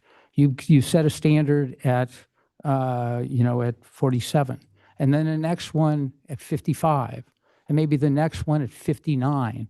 And the percentages go up to where you say the percentages are, and I don't happen to buy that because I think you're dealing with apples and oranges. But eventually the large lots and the large homes are going to tower over all the small homes and totally change the character of Woods Cove. I cannot condone that. I think my obligation as a board member is to apply the building site coverage standards to deny this project as to the second story. Then I find the other design criteria met. So that's the one, the issue that I have. The second issue I have deals with the coastal development permit. You might have heard me at the beginning and talking with Patrick that we can apply subjective evaluation in determining whether criteria are met. The criteria that's applicable to this project is criteria 6, which reads the proposed development will be visually compatible with the character of surrounding areas and where feasible will restore and enhance visual quality in visually degraded areas. So on this time, I walked the neighborhood. I know that neighborhood real well. I have a nephew who lives on Center. I have a very close friend who lived on the Pearl address. I had a friend who lived on Catalina between Center and Pearl. So I know that area, but I walked it again. And with the house as it presently exists is large for Woods Cove, not out of character per se, but large. But adding 1,000 square foot ADU like you're proposing, I think takes it out of the standard of being visually compatible to being excessive for the Woods Cove area. So for that reason, I cannot find that criteria 6 applies. So for those reasons, I can't support your project tonight and turn it over to Jesse. You want to go next? I'll go. Yeah, 'cause I need to marinate on. Yeah, that was a lot, Chair Gibbs. I thought about this project a lot. It's a tough one for me. Yeah. No, I And think I wanted to make sure that my reasoning was very clear. I think you're very clear. I think the board was fairly clear last time with regard to their having to be that dialogue between neighbors, and I don't think that was done. There's a program here that works for this site. I understand the comments pertaining to lot coverage. That's not really my concern. I think the tower in effect has the greatest effect here that tonight that we're hearing from the neighbors. This program is large. You know, I agree with Chair Gibbs. I think there's program within the ADU that should be looked at. I know we're not looking at the ADUs, but I'll make an off the bar comment pertaining to the open corridor with adjacent to the catwalk. I think that can be removed from the program and brought back. I also think there's a mechanical area that can be reduced substantially while also maintaining the 2 bedrooms that you're looking for on the upper level. I think it can be brought back. And if that, I think the last time we spoke about bringing it down some, that's definitely possible on the site from what we can tell. But we'll leave that up to you. I'm open to hearing a third hearing. I think they did some. I appreciate them going through the effort, but this time around, definitely get with the Fluents because we don't want to have to deny this project. Yeah, and I'd like to follow that up. Real quick, yeah. it may affect what you have to say. The building site coverage does relate to the mass of the ADU proposed, because in applying, whether we waive it, let's say it was a ground level, I might have a different view on whether it meets the preserved privacy, the 3 standards that I mentioned. If they brought it down, Yeah, though, it's about visibility. Yeah. In other words, you look at preserving privacy, reducing heights, and maintaining development. Those are the factors that we consider. So I just want to make sure that So you would they be were open protected. to the excess if they made it a single-story ADU? Right. I think if when we look at building site coverage, it's not just, we just think it's too big. It has to be necessary to preserve views, preserve privacy, and reduce heights or maintain neighborhood development patterns. I look at that standard because building site coverage is for the benefit of the community. It's not really for the benefit of the applicant. So it's those things from the perspective of the community. So if they reduced it, even staying at 47%, in other words, it would be a different analysis. I would apply those factors differently if the project was different. You propose a good argument. So I'm a combination of the two. I think the changes that you made were sufficient. When I first visited the site, I got instantly, before even going down to the neighbor's property and seeing it from there, I just parking outside, I got on my car and was like, oh my God, I had almost a panic attack. It just seemed too large, too big for the instinctually just too big. And then once I started to dive into it, I saw little nips and tucks that you could do, and you've done all of those. As far as from Catalina Street, it fits the neighborhood, it's neighborhood compatible from Catalina Street. The biggest impact is your neighboring, the downhill side. And that's a challenge. Let me see my notes. I need glasses to see distance, but to see close, no. So I'm the opposite of everybody else. No, Reading glasses. no, I don't need them to read. I need them to see far. Let's take. So yeah, the appearance of mass and scale, I feel like you remedied with making that trellis instead of a solid trellis where it looked like it was a deck that you could walk out on. The fact that you were able to change the materials and change the way it's laid out to be able to have plants eventually grow on there, and then pushing the upper level back. I felt that it mitigated the appearance of mass and scale. I didn't get the heebie-jeebies this time around. But I understand the impact that it has from your property as well. And it's towering, and a single story is going to tower. And the fact that you have landscaping there, it mitigates a lot of that towering effect. And I think that trellis, when you have a second story like that, that trellis will protect the privacy, the angle of it. And then once those trees that were cut down, once those trees go back up, it also protects privacy. So as far as privacy goes, it's not going to be any bigger of a privacy than what already exists. In fact, I think it'll be an improvement of privacy once those trees become more mature and the ones that were cut grow back up. And then we can have a condition of approval that trees remain within a certain range. Building site coverage, it's calculated based on the ground cover. So whether you have a single story ADU or a 2-story, it doesn't matter. but I understand your argument, and it's very persuasive. It makes me have to sit and ponder that one. But for me, overall, I think the scale of the project, it's not a negative impact off of Catalina, which most people walk and in which most of the community would be impacted. For that, I can approve this project as proposed with conditions of approval. All right. Landscaping. MJ, you want to go next? Reading down there. Okay. Yeah, I mean, when I met with you guys, I felt like it was okay. I wasn't thrilled with the weight of it still on that side. I think first time I had asked you to go back on the upper level. I don't have a problem providing the extra the coverage. It was the 2-story that became the problem. I had said I think in the last meeting I had asked you to reduce that upper level. 18 inches to me is that's just not a reduction in my opinion. But so I don't think you reduced it enough. Then we talked about me mentioning to you maybe to grade it in some way, and by offering that trellis, I think it gives the appearance that it's grade 8. But as I look at this, and after I went down to the Fluence and really saw the impact of the weight of that wall as opposed to depth wall, it felt still very imposing from a privacy perspective and from a view perspective. And to Chair Gibbs's point, I think the overall neighbor compatibility, I appreciate their effort on really seeing what the footprints are in the nearby vicinity.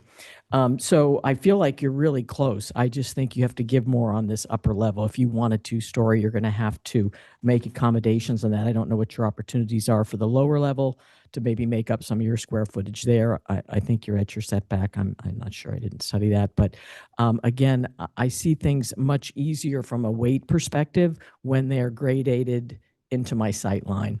And again, no patios on the upper is great. I don't think you'll ever be able to make that trellis a safe patio, so I don't have any fears that one day that's going to switch over. But as it is presently, I still feel like your upper level somehow has to gradate back and provide either greenery or some organic compound that gives it a softer weight to the neighboring property. As far as the other neighbor on the other side, I'm sorry, I never went over to their property to see the privacy. I don't know if I would have been able to with the trees that are existing now. I don't know how to mitigate that. I don't know if anybody has a point of view on that. No one, I don't think, addressed that portion of it. But I think that that's something that you should go talk to him about and see if there's some way to find a balance there. So based on the view, not view per se impact, but the comfortable view while you're sitting in a very large area of our home down there, which is a very active area, I do think it has some impact, as well as privacy for certain is still contention based on the weight of that building and the development patterns only supporting what Chair Gibbs said. So yeah, if you could just, as I mentioned when I saw you, it's like, give me a little more there to give it some scale that's not so weighty and feels so like an apartment building is basically what it feels like now. All right, Louis? Yeah, this one's a tough one. I appreciate the perspectives from my colleagues. As this, I think we're trying to find the right fit for this dynamic. I do think that the ADU on this side of the structure is the least impactful side if there is going to be an ADU addition. My fear is that if we don't work to accommodate something here that meets the needs or the balance, the components of ADU laws could make this overall project much worse and much more impactful if relocated to other parts of the site. I think, as Board Member about to mention, we probably need to take another look at can this side be graded down, since it is kind of a separate unit, to try to get some more of the height out. Looking at some of the plans, just trying to think opportunistically. You've got that open area on the upper floor to the bottom. Could a shed roof component be incorporated where you still kind of get that loft type feel and you create some of that open space, but it lowers the roof line significantly in a portion? It would also help with articulation for that side plane, whereas the sidewall really is long, straight, and solid. which is part of what we're trying to avoid. But there could be some more articulation breakups that could be incorporated in the design that kind of balances some of it and also helps minimize the overall massing. A small note would be some of the, as we were looking at some of the railings at the site, to partially partition the lower portion of that to create more of that privacy, because the lot does sit higher to the lots on both neighboring sides, down the street and across Catalina.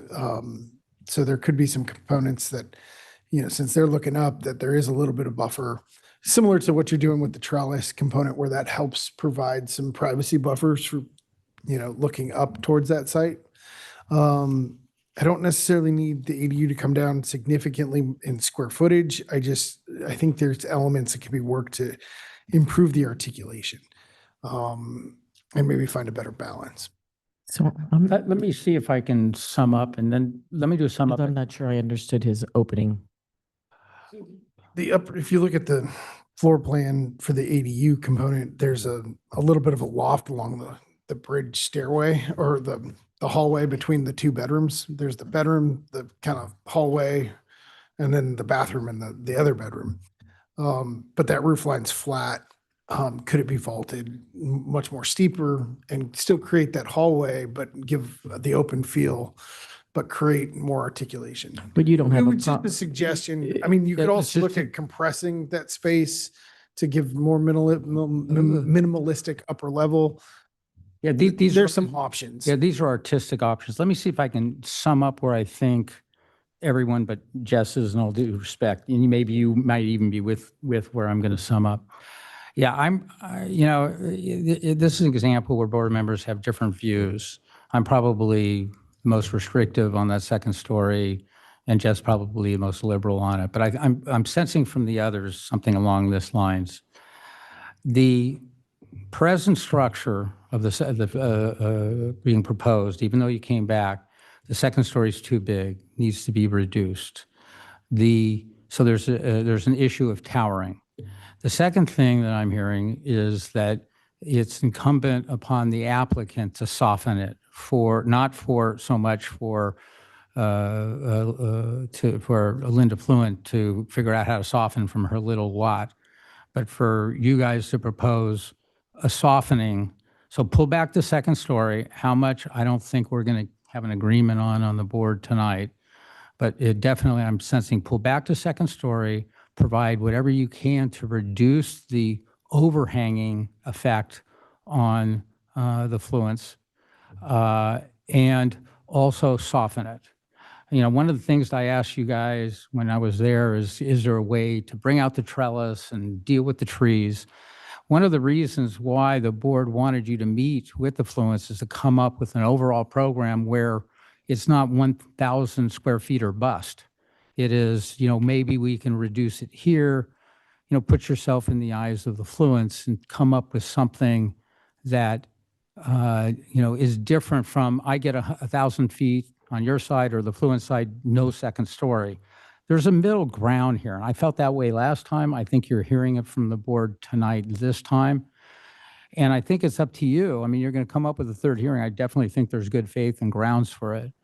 That I think, your project faces the denials, which means you need to do some movement here in those areas. And by the same token, to Linda Fluent and to Mark and Justine, there's going to be some construction there. Life changes even in Woods Cove. And again, I can't force you to. I wasn't able to last time. But I think this is a really good opportunity in light of the discussion we've had tonight and your sense of where we are, is to meet and put down the no second story, that I saw in Mark in your emails, and 1,000 square feet or bust, from your side, because you didn't reduce 1 square footage. There's a win-win here. This is a case where, I've talked about instituting some kind of mediation program. You would be the paradigm case for it, I think. But that being put aside, there is no such mediation program. So I want to hear what the other board members have to say, about where I think things are. and then we can talk about a continuance. Maybe we ask the applicant if he's got some questions, but I think there's interest at the board to have this for a third hearing, given the direction. Yeah, thank you. Great comments. So building site coverage is not all directly scale and mass based. One component, and I did in my tabulation, we did a diagram. This property has a 2.5 car garage. It's being counted as building site coverage, which means we have on-site parking, which half the properties don't Yeah, have that. I think we're done arguing the issues. I don't want to be arguing the issues. Oh, We're yeah. talking about, you've heard us in our views on this thing. Yeah, and I'm We're talking responding. about Yeah. we're not responding to the merits. We're talking now about what kind of things, any questions about where we're coming from in terms of changing your project for a third hearing. I'm not going to be relitigating. We gave everybody the opportunity to talk about building site coverage, and you guys explained your position. I think the opposition did too. So that now we're talking about, and what we've opened for you to answer, and not more, is any questions you have about the changes that this board's looking for a third hearing.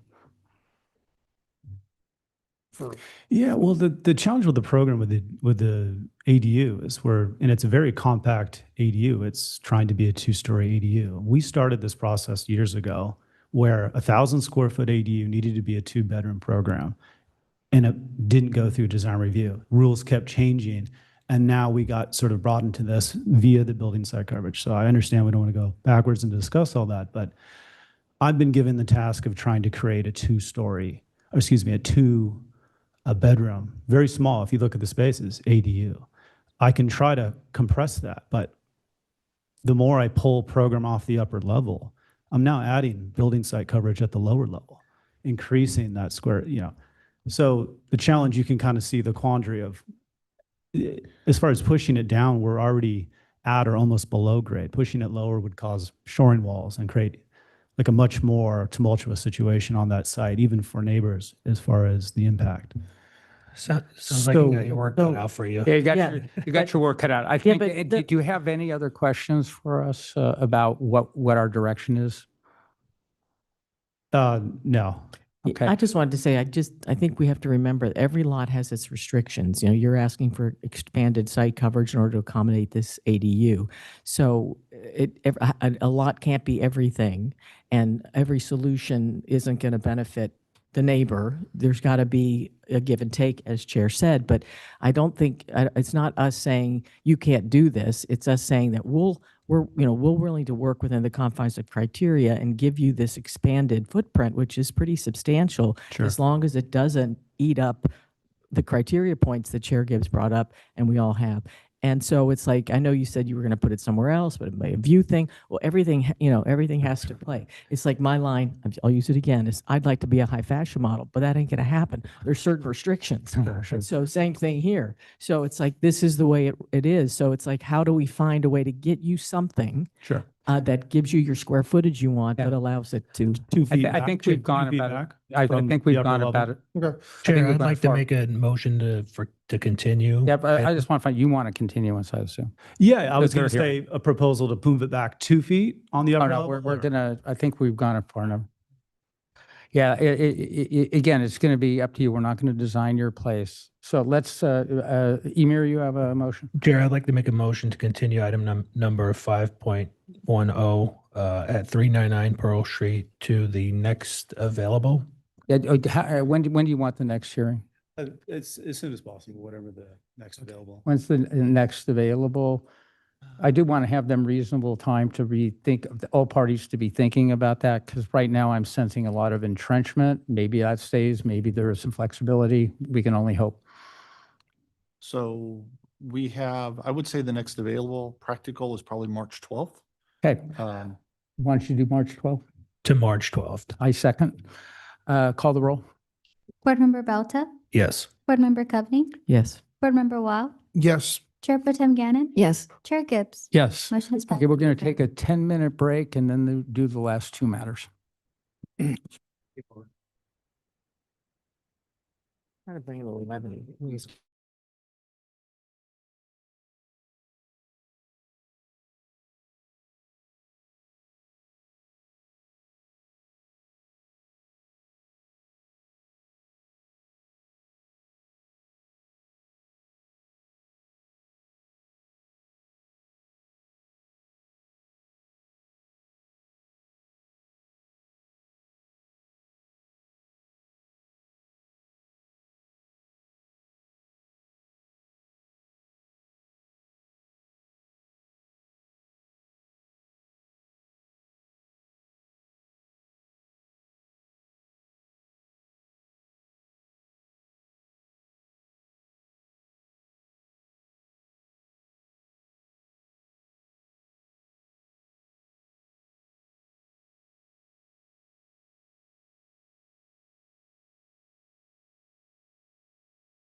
On. We are back in order. Design review. The next project that I'm calling is agenda item 5.11 at 31922 Virginia Way, design review 2025-1107. Ex parte, please. Chair, I visited the site. I went by the site and spoke with the applicant. Same, visited the site. And I too visited the site. And I visited the site, spoke to Lee, and also the neighbor, Brian Long. And Chair, I'll call for an expedited on this one. I think that's fair. So if we can go normal, because I wasn't at the first hearing, so I'd like to hear. In light of, if any of the board wants to go normal, we go normal. So go ahead, Mr. Khan. There's always one. Good evening, Chair Gibbs and members of the Design Review Board. Item 5.11 is Design Review 25-1107, requesting an upper level addition, new 2-car garage with new vehicular access, elevated deck, new lighting, new landscaping and grading, and request to modify the maximum allowable floor area. As a brief recap, this project was heard on October 23rd, 2025, and was continued to tonight's meeting. At the lower level, the proposal includes a new entry shown in blue, new living area shown in purple, and a new garage shown in yellow. At the upper level, a new office shown in red, a new elevated deck shown in brown, and a new planter shown in green are being proposed. Improvements result in the maximum allowed floor area exceeding the limit by about 6%. At the prior DRB hearing, public testimony raised concerns about view equity, mass, and scale, and the proposed access from 8th Avenue. The board generally supported the design approach and excess floor area request, noting minimal impacts to neighboring views and privacy and thoughtful siting. The main concern was the proposed new vehicular access from 8th Avenue and potential safety and conflict issues. The board directed the applicant to explore access alternatives and refine the design to better address site constraints. In response to board direction, the applicant now proposes vehicular access from Virginia Way, shown in blue in the middle image. The revised access provides a wider driveway, more maneuvering area, and clearer sightlines. The Public Works Department reviewed the location and had no comments. The ridge height of the upper level office was also reduced by 6 inches. In conclusion, the project is consistent with the design review guidelines and meets development standards, except for the requested floor area ratio excess. Improvements do not impair privacy or substantially obstruct views. Staff recommends that the board adopt Resolution 2025-1107, approving design review 2025-1107 for the requested improvements and find the project exempt from CEQA. That concludes staff presentation. Thank you. Excellent presentation. Any questions of staff? Open the public hearing. Applicant, you have 5 minutes. Thank you, Chair Gibbs. Thank you, Shariar. I think he pretty much clearly stated the previous concerns and how we addressed them.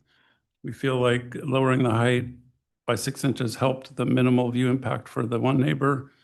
And we changed access from 8th to Virginia Way to avoid any conflict. I would also note that we're within the allowable lot coverage.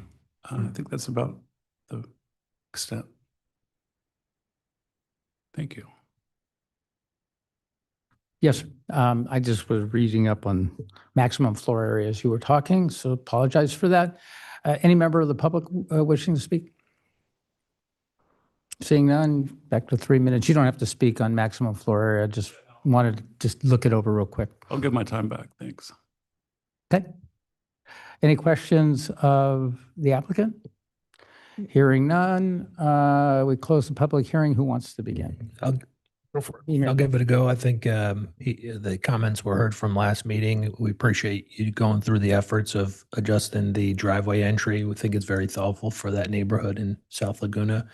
I could definitely approve this project tonight. Yeah, access was the biggest concern of the project last time. I think the overall design really minimalistically impacts view, privacy. It was well thought out. The enhancements to the structure will definitely be enjoyed by the neighborhood and enhance the neighborhood. There's a few other ones that probably need some love there too, in the immediate vicinity, but I'm supportive of this project and appreciate the modifications. And I can echo what my previous board members have said. For me, the access point was the biggest issue because it posed a safety issue for the public and for whoever lives in this home. And you mitigated that beautifully, and I can approve this project. MJ? Yeah, I concur with my colleagues. It looks like you've reached all design review criteria, and I live in South Laguna, so I appreciate all the upgrades. Thank you. Yeah, so, and I concur, you know, I thought the project was well designed to take into consideration the neighbors in a neighborhood, you know, character. And so I appreciate that. The issue was access, and I think it's much improved. I would prefer it to be further back in, but I think you've made it a safe driveway. And you look at the other driveways, including on Virginia Way across the street, it's much more dangerous than what you're proposing. And I like the kind of the courtyard where cars can maneuver around to come out of that driveway safely. Maximum floor area was something I you know, we don't get a lot. I think it's, you know, in the village community zone. And I just wanted to point out that this does require the board to modify the maximum floor area limits. From here, the maximum for this project is 56% permitted floor area, and this goes to 62, and I find more than adequate grounds, particularly that the project meets existing development patterns in the surrounding area with the modified floor plan. So with that said, do we have a motion? Chair, I'd like to make a motion to move item 5.11, that the proposed excess floor ratio is justified based on the existing neighborhood development patterns, and adopt the resolution 2025-1107, approving design review 2025-1107 for the property located at 31922 Virginia Way, and finding said action categorically exempt pursuant to CEQA guidelines section 5301. I'll second that. It was a tie. Jess gets, tie goes to the better looking person on the board. All right, could you call the roll, please? Board Member Beltep, Yes. Board Member Covney, Yes. Board Member Weil, Yes. Chair Pro Tem Gannon, Yes. Chair Gibbs. Yes. Motion has passed 5-0. Good job, Leah. I really like your project. Wish you the best. Horst. All right, come on up. Let's do the last project for the evening. It's agenda item 513 at 610 Mystic Way. Design review 25-2408, coastal development permit 25-2407, ex parte. Chair, I had multiple site visits and had one site visit with Horst, and also met with the neighbors, Trish, a guy named Guy, and Sean. Yes. And I went, met help Horst at the myself. property. I did the same as Jess. Louis, your ex parte. Met with him. That's it?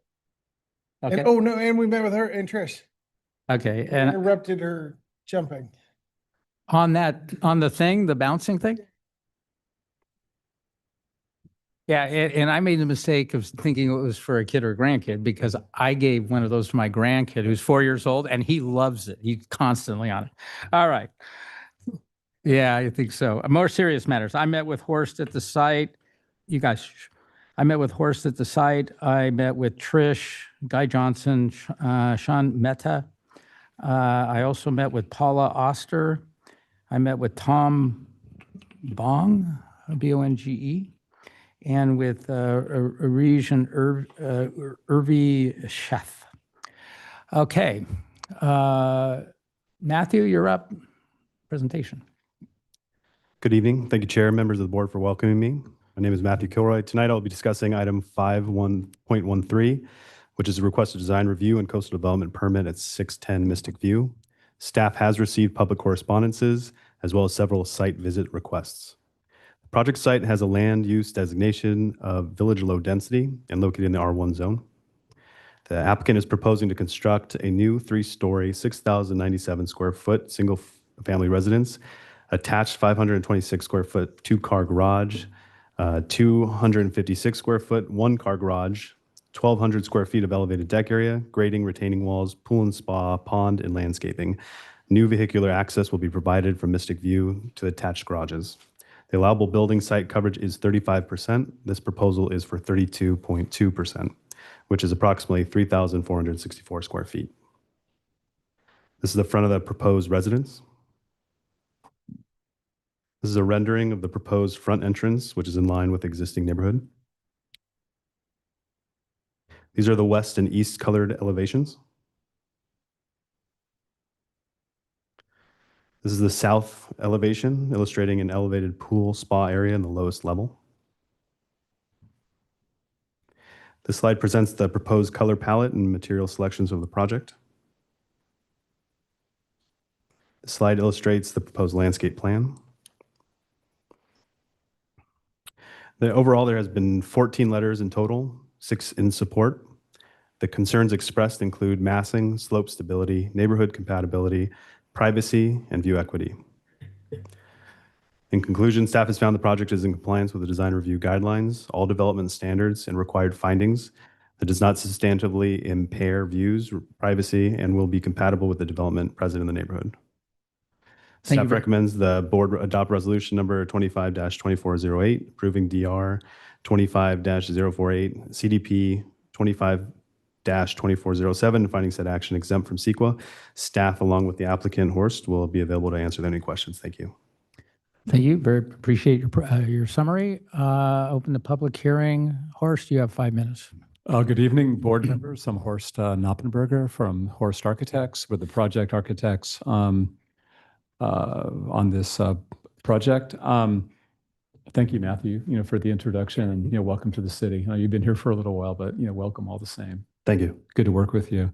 Yeah, beautiful site. Some of the most outstanding views, in town. Matthew touched on lot coverage. We're under on lot coverage. The site area is 10,618 square feet. We're proposing a house with a habitable floor area of slightly over 6,000 square feet. In terms of landscape open space, the minimum requirement is 3,716, and we're proposing 3,420. So we're also over on landscape open space. First slide, please. Just going to go through a couple renderings very quickly, kind of give us a feel, for the project. Perfect, thank you.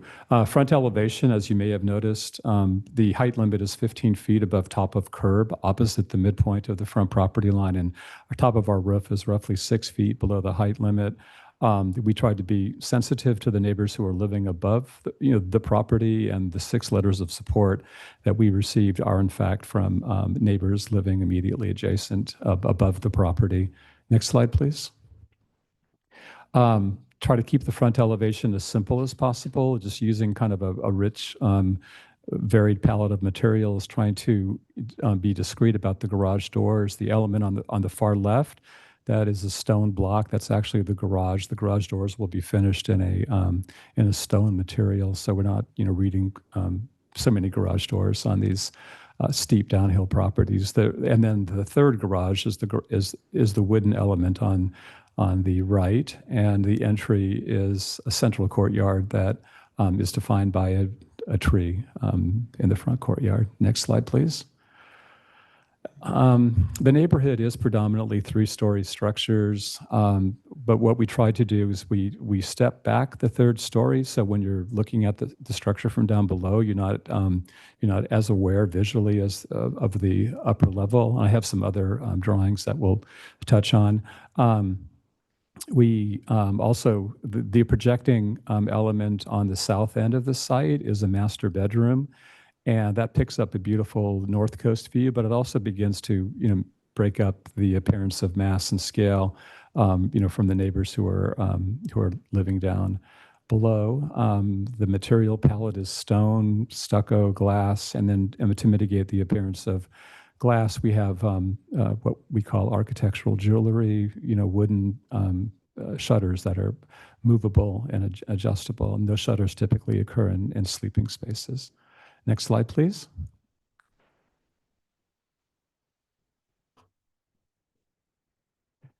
The landscape plan, the rear yard setback is 20 feet. There is quite a bit of existing vegetation, and I know when I met the board members, and I did forget to thank each one of you for meeting with me. I apologize for that.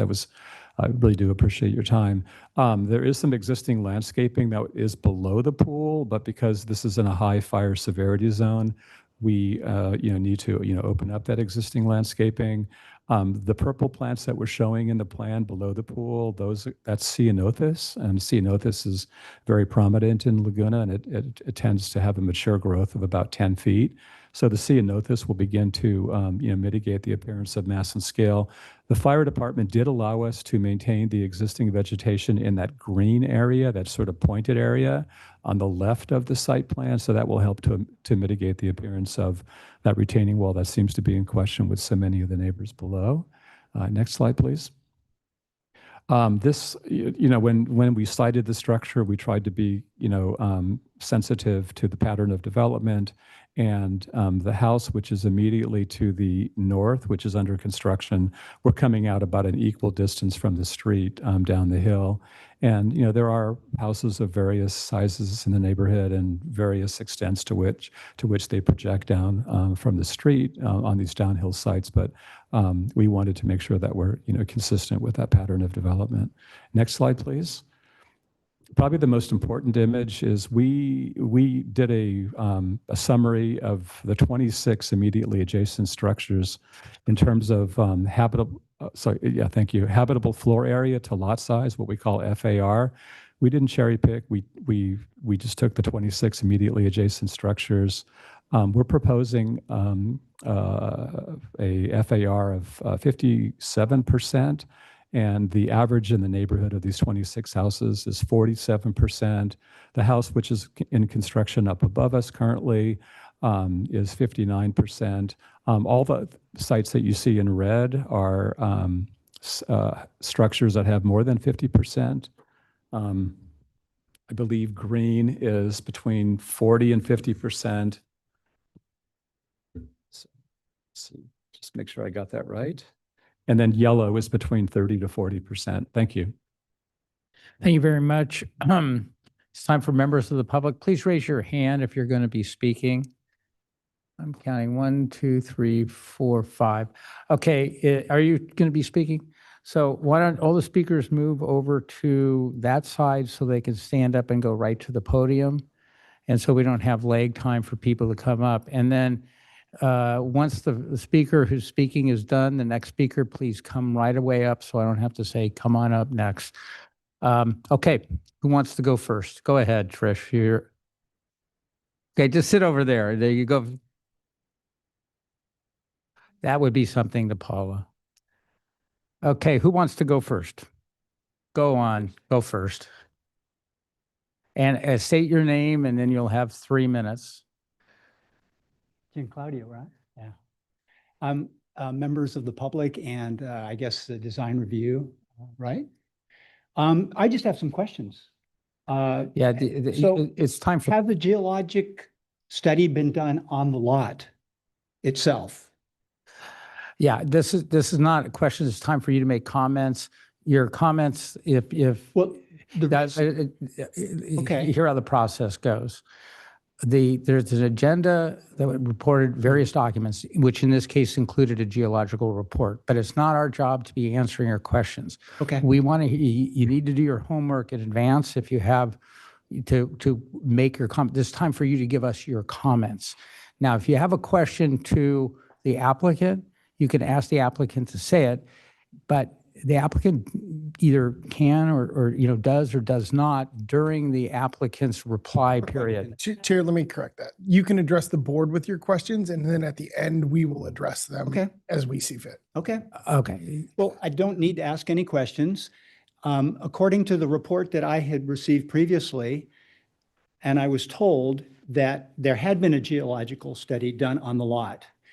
That's not true. The geologic study that had been done was on lots down the street on Mystic View. I see that lot as very unstable. I definitely demand a geologic study done on it, on that lot. Okay. It's 3 stories and it's completely right over the top of our structure on Mystic Way. The one to the lower, as you're looking down on the lower left.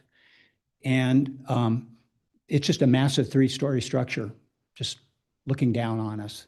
And which is also blocking the views of the neighbors, Paulette Oster and a couple other people there.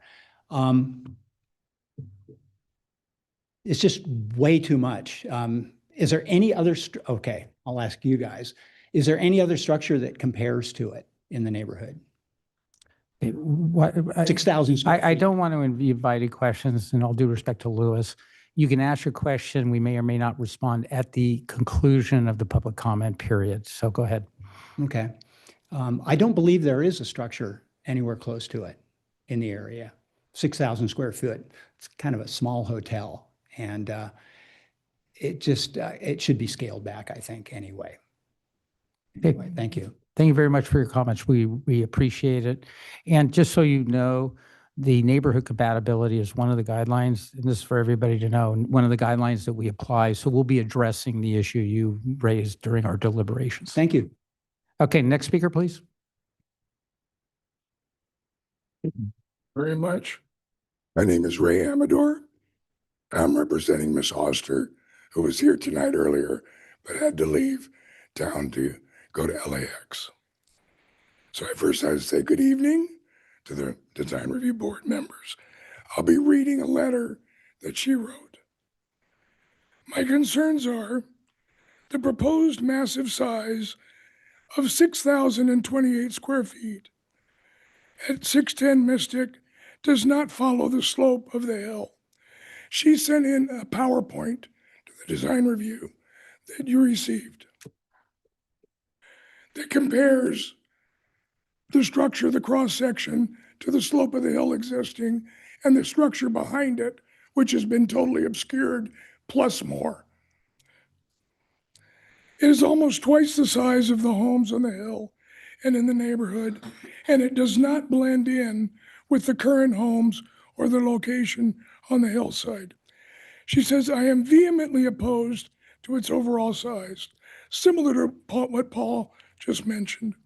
I'm concerned about deep stabilization and fragility of the hillside, similar to what Paul just mentioned.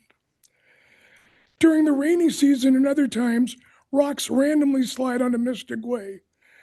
Her hill, this is Paulette's, slid down into a neighbor's backyard, and a home slid down the hill on Vista Way in our neighborhood. Movement on the lot, on her lot, has occurred recently with cement rocks going up and down. The hillside is a natural habitat for deer and other wildlife. I notice I have 1 minute left. I'll go very quickly with a story. I've been in this room before 35 years ago, or more now, when my house burned down on 1581 Skyline Drive. When we rebuilt, the neighbors, Mr. Folger and his wife, asked me to pull back the size of the house, which I did. As a requested design review, I went back and I reduced the footprint to conform to the string line. There was existing homes there, and we looked at the string line and what the proposed homes were going to be, and we pulled back our deck about 3 feet. We reduced the overall square footage. That's in essence what we're asking for here. The home is over 6,000 square feet. The average in the neighborhood is roughly 3,000 square feet. These are approximate numbers, but that's roughly 100% over the average size of the lot. Neighbor on one side has said it's like a hotel. You saw some of those images. Thank you very much. Thank you much. Next speaker.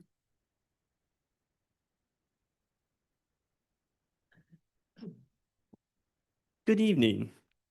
Thank you for meeting me the other day, Thomas, and thank you, Horace, for meeting me as well on 2 occasions. I am Tom Bungie, the homeowner of 600 Mystic View.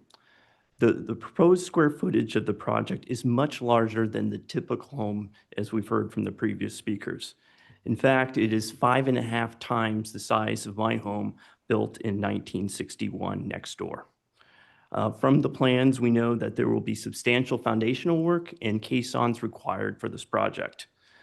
The east wall of the proposed structure would be 8 feet from the west wall of my home at street level. My home sits on its original foundation without caissons. I am concerned about the potential impact the significant construction of a project this size would have on the integrity of our hillside and my property's foundation, given its proximity. Thank you. Thank you very much. Next speaker.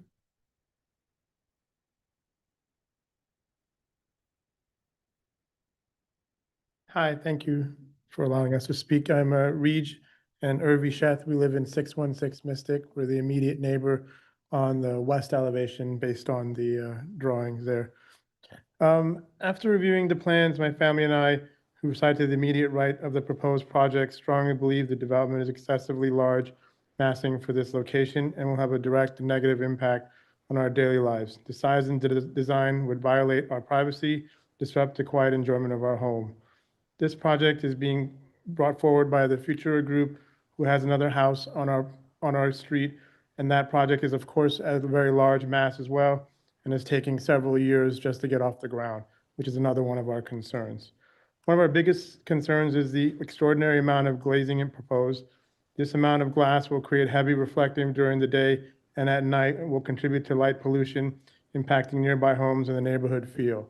I feel that this is not only the light is for us, but it's also for the neighbors all around on the bottom as well, who are going to be sitting and looking at the light in the pool areas. We're also concerned by the lack of meaningful landscaping that would help soften or mitigate the towering appearance of the structure. Without sufficient screening, the project will feel overwhelming and intrusive to surrounding residences. In addition, the plans include wraparound patios and elevated outdoor areas that will look directly into our bedroom, removing the basic privacy every resident should be able to expect in their own home. You can see those in their west elevation proposed patios. Finally, we're very concerned about the large party deck and pool area, which would also look directly into our children's bedroom. This isn't just an inconvenience, it's a real quality of life, an issue for our family, and would create ongoing noise and privacy impacts. We're not against responsible development, but we are asking for something reasonable, something that respects the surrounding homes and protects residents' privacy. For these reasons, I respectfully request that you do not approve this project tonight and instead require significant revisions to reduce massing, increase screening and landscaping, and protect the privacy of neighborhood homes. Thank you for your time and consideration. Thank you very much. Next speaker. Trish, I think you're up last. Yes, that's me. Hi, I'm Trish. I'm at 506 Mystic Way. And I just want to thank all the board members, 4 out of 5, that answered our call to hear us out. And for John Claudio, the representative Horst, who came and took the time to hear our concerns. Our biggest request is respecting neighborhood compatibility, significantly reducing the scale of the home by 50%. This is in alignment with the compatible neighborhood homes, and reduce the massing and scale and the towering effect. If you consider the home from the rear, this is where it has the greatest impact. From the street view, it looks like a reasonable project. The total program currently proposed is 9,900 square feet on a 10,000 square foot lot. And this includes impervious surface of 66% versus a typical expectation of about 45%.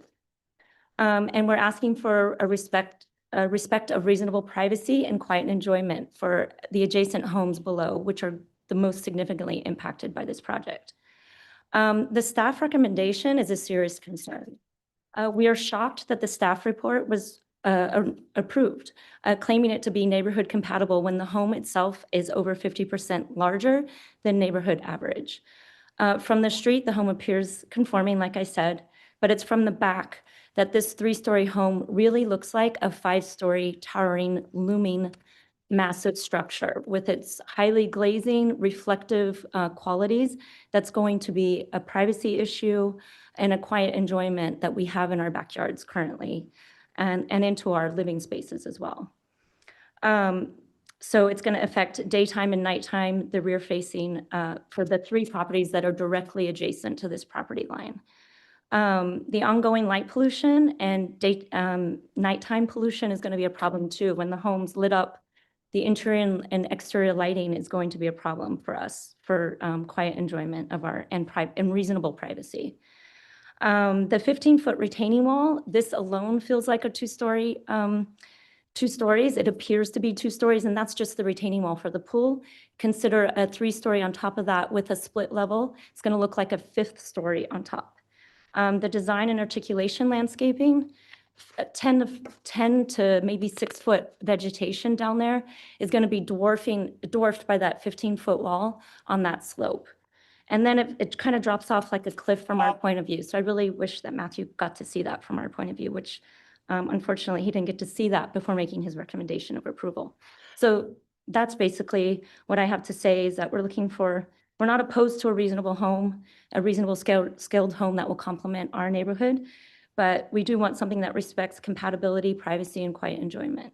And we look forward to working with everybody to make this something that is going to improve our overall feel and vibe from our beautiful Mystic environment. So Thank you very much. Any other speakers?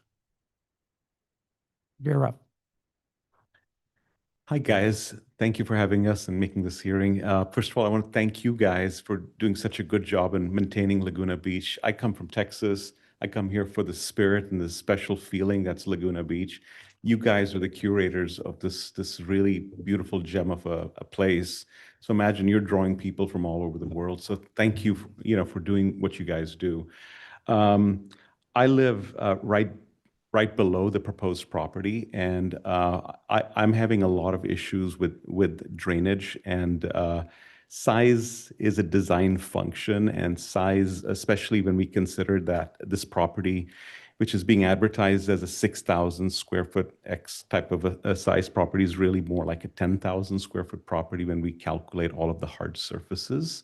And my concern is I'm having a lot of issues with drainage and sewage and stuff like that. I know that's all, different conversation, different department, but all that comes from hard surfaces, impervious, footprints and what have you. This house is really like 3 houses going up. And the thing is, there was another house that's been put up by the same developer, which is another 2 houses. You guys are putting up 5, 6 houses, and you're putting a lot of load on our sewage.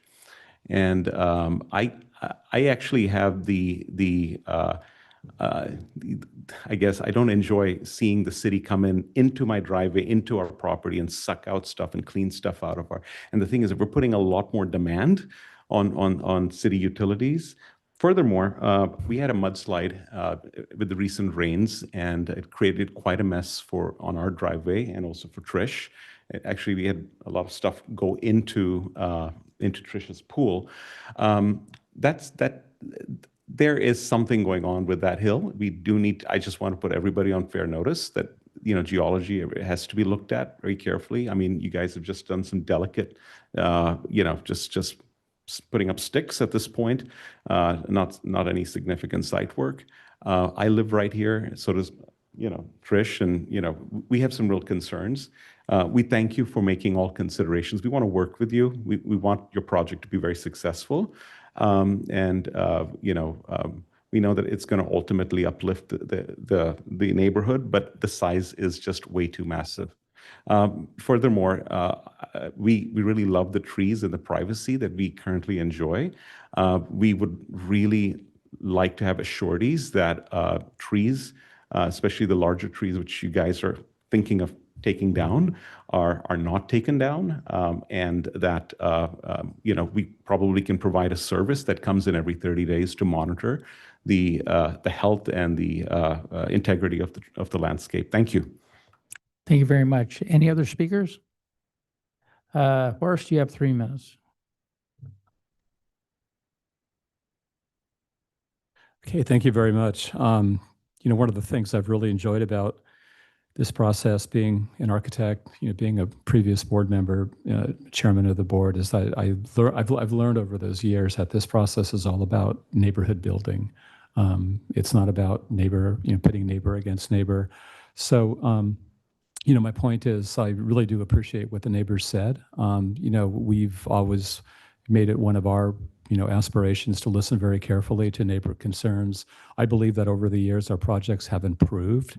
Neighbors live in these, the people who spoke this evening that we spent time with, they live in these neighborhoods. They know these neighborhoods better than we do. So it's in our best interest to listen to them carefully. Unfortunately, some of the people who spoke this evening, Trish and the gentleman who spoke after her, they did not come to our neighborhood meeting. So and they did not, when we invite, people to a neighborhood meeting, when we invite neighbors, we say, hey, for some reason, if you can't make it, call us in the office and we'll meet with you. And we did that with Trish about 2 hours ago. And so it's kind of, at the 11th hour, it's really hard to address concerns when, things unfold that way. But just kind of going quickly through the issues, Paul spoke. Paul's been a good friend for many years. I mean, we do have a geological report that's clearly required by the city when you have an undeveloped property. That geological report has been reviewed as part of the zoning plan check process. The geological report is site specific, and it's a favorable geological report. Ray spoke on behalf of Paula Oster. We started this process with the neighbors by having individual meetings with Paula and the other gentleman who spoke, Tom. We put letters in people's, in mailboxes and said, hey, we're doing this project, like to meet with you before we have our collective neighborhood meeting. So I did meet with Paula, loved her husband, late husband, was a very talented artist, and it was a pleasure to meet with her. Her view is that she's been looking over an undeveloped property. She's got a beautiful frontal view, and I had this conversation with her. But nobody has a right to a sideways view over an undeveloped property. I mean, you enjoy it while you have it, but at some point you have to be reasonable. You have to expect that someone's going to build on that property, and that view is going to be impacted, and that's a sad fact of life. The neighbor to the north, we've had very little contact with them. They're under construction. Their concerns are privacy, glazing, landscaping. I'd love to spend some more time with them and walk them through those documents so they can really, truly understand what we're proposing. We did a couple late-minute diagrams with Trish because the diagrams that she submitted are not realistic. They're showing the house from like a helicopter. I think they're at the end of, so we sat down with Trish, we took the SketchUp model, and we showed her what it was going to look like from down below. First, we'll follow up with any questions, with questions about that. Okay. So you don't have to wait long. Sure. Okay. No, that's fine. Yeah, it's at the end of our presentation. Yeah. We just submitted that this evening. Yeah, actually, I'll start off with the first question, because Sure. that's one of the questions I had. Trish showed a picture of your house viewed from her pool area. And so if you can be brief, because I got, Sure. me and a bunch of other, I'm sure we have a lot, Yeah. I have a lot of questions. Okay. So why don't you just go with that? That image is unrealistic. You'll never see the house that way. If we can go back just a little bit further in our images, we sat down with Trish. We did, when you look up at a property, the cantilever decks, the projection of the master bedroom wing, you don't see the entire house. The only way that you'd see the entire house, the way that Trish, I'm not attacking Trish by any means, but Oh, good. but the way that that's been depicted, you'd have to be in a helicopter to be looking straight on to the elevation like that. We did submit it. I believe it's the very end of our presentation. Anyway, this kind of relates to that. If, Matthew, could you go to the aerial that's on page 2 of the staff report? You can kind of explain a little bit looking at this. Yeah, one of the questions I had is about the tree removal. Yeah. The trees from up above really don't impact or improve privacy on the people on Mystic Way. But on on Mystic View. But the people down below on Mystic Way, those trees are important. And you said, yeah, it's the aerial, page 2 of the staff report. Anyway, you'll know what I'm talking about, but I want to get an idea. As you look up from the 506 and 508 Mystic Way properties, you see a lot of trees. And some of the trees are on 508, but there's trees on your property. What trees are going away? And I don't know, can you get that page, Matthew? Because it's the only page that shows the aerial of the trees. Yes. There we go. And if you could blow it up a little bit, you can see there's a lot of trees that go all the way along the 506 and 508. What is coming out from there and why? It's a great question. Thank you. So we are planning on keeping as much of the existing vegetation allowable within the requirements of the fire department. And what that is that any tree that's greater than a certain height, those canopies need to be at least 10 feet away from each other. So, we have to go down there, get maybe, more specific about what's being kept. The larger trees, that will be the order of magnitude. Our objective will be to maintain the larger trees and then to create, and if we have to remove some shrubs because of fire department requirements, the ceanothus that we're proposing to add does not fall into the same category of requiring a 10-foot separation in the full canopy growth. Have you heard of it, A-M&M? I think that's what it's called. Yeah, we did that for this. What's an M&M? I just think of M&Ms. Yes. Yeah, So I kind of like, the fire marshal It- it- gives it- a recommendation, but it's the building official that can sign off on a A-M&M. Yeah, we do a lot of AM. It's a great question, Jessica. We do a lot of AM&M reports. to keep the trees, you can do an AM. We have never been alternative able means to and methods. get that particular requirement eliminated. When you're in a high fire severity zone, and No, I maybe know. you want to defer to city staff on this, but trees. You could have water cannons, which neighbor of mine in Woods Cove has. They have 3 water cannons. It's really important, I think, and that's why I asked you, and if you Sure. do come back, if you don't get approved tonight, I think it's really important. You show the picture from down below, I get that. Oh, here it is. Yeah, and I think that's helpful for everybody to see, but I think you need to maintain a significant Yeah. tree canopy, putting aside the size of the house. Okay, so I think you've answered it. that question. Can I And just it ma- state quickly how we developed this image? We are standing at the bottom of the property, the lowest point of the property adjacent to Trish's property, and we're looking up at the house. We do have landscaping to mitigate the height of those walls, but as you can see from this image, when you're looking up at the structure from Trish's property, you don't see the entire. Yeah, I think, and this is my point, I'll do more in deliberation. Sure. This is the reason why it doesn't reduce the mass, but it reduces what you're seeing. And that's why the landscaping becomes critically important. So what's better, seeing a lot of windows or a big, huge retaining wall? Yeah. So we'll get into that, but Okay. I want to focus on questions. And then when we get to deliberations, I can anticipate we're going to be talking with you. Sounds good. Okay, my next question is staking. At the top of Mystic Way, you show a 10-foot garage on the side that is 600, which is Mr. Bong, I can't pronounce the last name, Tom, at Tom's property. And it doesn't look like the staking is correct. Yeah. Have you looked into that? I have. Okay, I have. why don't you So explain it? you and I talked about that at the site. Yeah. Once again, we're 6 feet below the height limit. That particular stake, I discussed it with our civil engineer. We do have a downward sloping. Because your rendering showing upwards, but you say you have a No, downward slope? it's a downward sloping. The plans, you and I went over it, the plans reflect a downward sloping driveway. We can slope 10% in the first 20 feet. Is that enough? I mean, is the staking correct? No, there isn't. Well, staking is correct according to our plans, but there's an issue because of the cross slope of the street. Yeah. The street actually goes like this. Sorry, the street's higher on the south side. The cross slope, in my opinion, is going to be too severe, so we may have to raise that garage up a little bit, but we're 6 feet below the height limit. Yeah, And that doesn't impact anybody. Nobody this evening who spoke in regards to the project has any concerns. I didn't see any way that thing could be built, given that staking. So what you're saying to us is the staking's correct, but may not be constructible to meet the guidelines. So it may have to come up. That garage. How may much have will to- it have to come up? Maybe a foot, maybe a foot higher, but we'll still be 5 feet below the height limit, and we have 6 No. letters of neighbors above us who support us. I get it. I just Okay. asking It's question in- one it's not foot. con- It's not a consequential Okay, issue.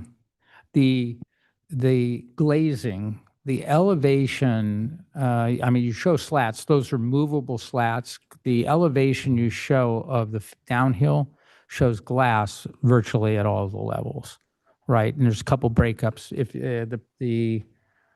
I just want to make sure that the rendering is correct, or the elevation is We do correct. have a rendering of the back. I No, would it's, look- it's A 3.1. That is what he's showing on the screen now. This is the correct view of how much glazing. So you This- have glazing everywhere, virtually everywhere. Oh, don't go away. Was going to ask a question about it. Yeah, right there. So first of all, at the very top level, is that just a high ceiling with glass? Clear story, yes. Yeah, okay. And then the next thing, is it glazing all the way across, or is there any non-glazed areas on the Yeah, top there, level? I would suggest that this is not the best drawing to look at. We have a rendering that shows the house that might be more realistic. Well, let's go to the rendering, because I Because a didn't think the two-dimensional drawing of a three-dimensional object is always going to be misleading. well, the- I didn't think the rendering matched the elevation, so that It was my does. question. So let's go to that. Yeah, So this is the one. When we look at glazing, it's better to look at it in the context of the materials that are surrounding it. We do have a lot of glazing, but in all the sleeping spaces, we're proposing these slatted wood elements that we brought to the design review board before to mitigate the appearance of mass. And Do they slide across? they do. They Okay, do. so you're always going to have them, but they may be in different locations. Yeah. And Yeah, there's and- see-through, basically? They're open, the open space between, and there are some solid, you can see the solid stone walls. At that Okay, up upper, above on the top story, is there any of these slats, or is that all glass? there's slats up there as well. Uh, Yeah. And the top story, you can see how the top story is set back. So as you look up at the structure, and now we're standing at the pool level, and that's the intent of the hillside design guidelines, to get the volumes of a structure to step down with the natural topography. Okay, I get that. Let me see before I turn it over, which I know you answer my questions. On this picture here, just while we're on it, the Yeah. trees that are depicted surrounding the pool and beyond the pool, those wouldn't exist. No, that would, our intent is to create, we're focusing on the architecture. I don't know if those, probably not. But we're trying to, create. Taken out for context. Okay. Any other questions, Liz? No. You guys have any questions? Oh, when we were at the site, you were talking about the setbacks. Yes. And I get you're trying to leave a fair amount of open space on the right side of the project, but the left side's really tight. Yeah. Is there some incorporation that we could shift a little bit to give a little more balance? No, on both absolutely. sides? Yeah, Not that I want to go Yeah, I think you're leaning in the right spot, but I think leaving only 4 feet on one side and whatever, 12 or 15 or so on the other, it doesn't quite balance given the Yeah. undeveloped nature Yeah. of the lot to And your the, left. and the answer is absolutely yes. And like we discussed, Louis, the reason we are proposing, your side yard setbacks have to equal 20% of the average lot width, and you can distribute as little as 4 feet to one side. And that's what we're doing. And the remainder of 14 feet 8. So we saw a house under construction to the north. The gentleman who owns it spoke this evening. They have a lot of glass on that side. They're building a house. So we tried to be more deferential to their property. The house to the south, Tom's house, has no windows that we saw facing the property. So therefore, we applied the reduced setback to that side. But the answer to your question is yes. I think we can redistribute that to create more, equality between our neighbors on both sides. All right. Any other questions? I've got a question for city staff. The hearing we're hearing tonight will only have potentially 2 hearings. Is that correct? Yeah, this is the first hearing. It will be subject to, yeah. That's correct. So Horst will listen. He never goes to 3 hearings anyway, right? I've been going to 2, hopefully. So I know these are vacant lots. It's a process. We embrace the process. I know the board's going to do what they feel is. All right. I think the plans and renderings are fairly clear. Any other questions? Okay, who wants to go first? Go for it, Jess. It's a lot to chew. Let me just go down the line. So I appreciate the you identifying lot coverage as far as neighborhood compatibility goes. But like we saw earlier, the lower square footage of lot, the more a reasonable build, a house will consume a lot of that lot. So I take that with a grain of salt. When I drove around today, I was hard pressed to find other three-story homes. The ones that were two-story from the streets below, they look like one-story. So I think on a neighborhood compatibility standpoint, I don't know that I fully support a 3.5-story property on this build, even though the lot would, it's within reason as far as lot coverage and everything. But as far as neighborhood compatibility, I couldn't find one 3-story property. And like I said, all the downhill properties, when you look up, those 2-story properties look like single-story. And then that was massing, neighborhood compatibility. For privacy, you have to keep those trees, those mature trees down below. Even if the board majority requests a 2-story property, just the fact that you have that pool and it requires the 12-foot or 15-foot retaining wall, whatever it is, just to mitigate that. And then also to mitigate the mass, because it's a pretty wide house because you have a huge lot. You have to figure out a way to speak with the building official and see what can be done. The AM&M is an opportunity for that. Having that landscape down below will afford you the ability to create a more massive house, I guess you could say, a bigger property, and maybe even a 3-story. I'd like to hear what the other board members have to say. Yeah, AM&M, and then neighborhood compatibility. My recommendation for neighborhood compatibility would be 2 stories. Keep the pool, but to mitigate the massing and scaling for the neighbors down below, you'll have to keep the landscaping. As far as the geo report, that's out of our purview. We're not educated to review those things. We're just here for the design. And so the geo report is the next time, the next group of people that are actually educated in the subject. They review those extensively. But on that note, we do have the capability of making a condition of approval for detectors, hillside detectors, where at any point in time, if these detectors detect even small movement, all construction stops and if things happen.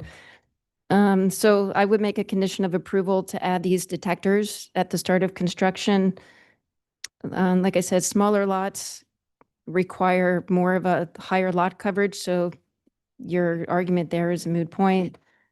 2 stories in the neighborhood, and yeah, that's pretty much it. The privacy from Mystic View, your neighbors on both sides, first of all, there's a single-story home to your left, the south side. At some point in time, that's going to get demolished. It's an old dated single-story home. So that's going to be developed at some point. And so this house really sets a precedence. If you put a 3-story, then they'll put a 3-story. So we need to consider that as a board. I didn't even think about that till just now.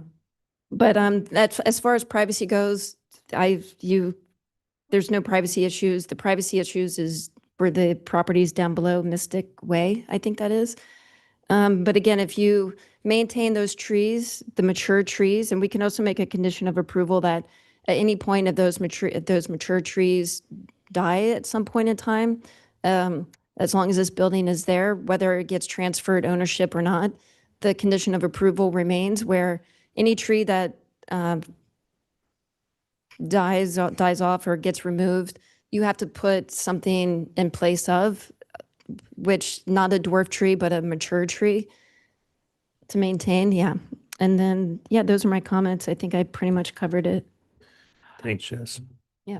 Who wants to go next? Yeah. Yeah, I think Jess did a great job of summarizing pertaining to the trees. If the existing are not capable of being preserved, maybe with the new proposed layout, we can see a rendering from below with the new vegetation, because I think that would potentially alleviate some of neighbor below's concerns, just rendering from below with the trees. I think that would be helpful. Pertaining to that, the wall that holds up the lowest level patio, if we could maybe add some vegetation on that wall, maybe a planter wall to break it up a little bit. I think that would be super helpful to avoid the massing of that lowest block. I agree with Lewis's sort of comments when he questioned the setbacks, maybe balancing that a little bit more to preserve Tom's setbacks privacy on his side, the neighbor to the south. Or south. Yeah. Yeah. Pertaining to the 3 stories, I think I'm all right with the 3 stories. I think the size of the lot warrants 3 stories.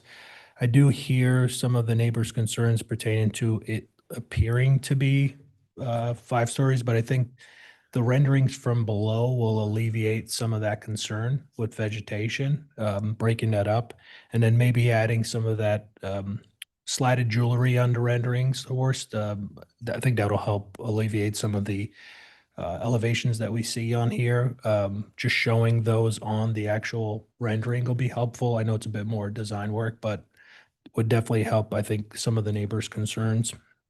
What else did I think that sums up my comments.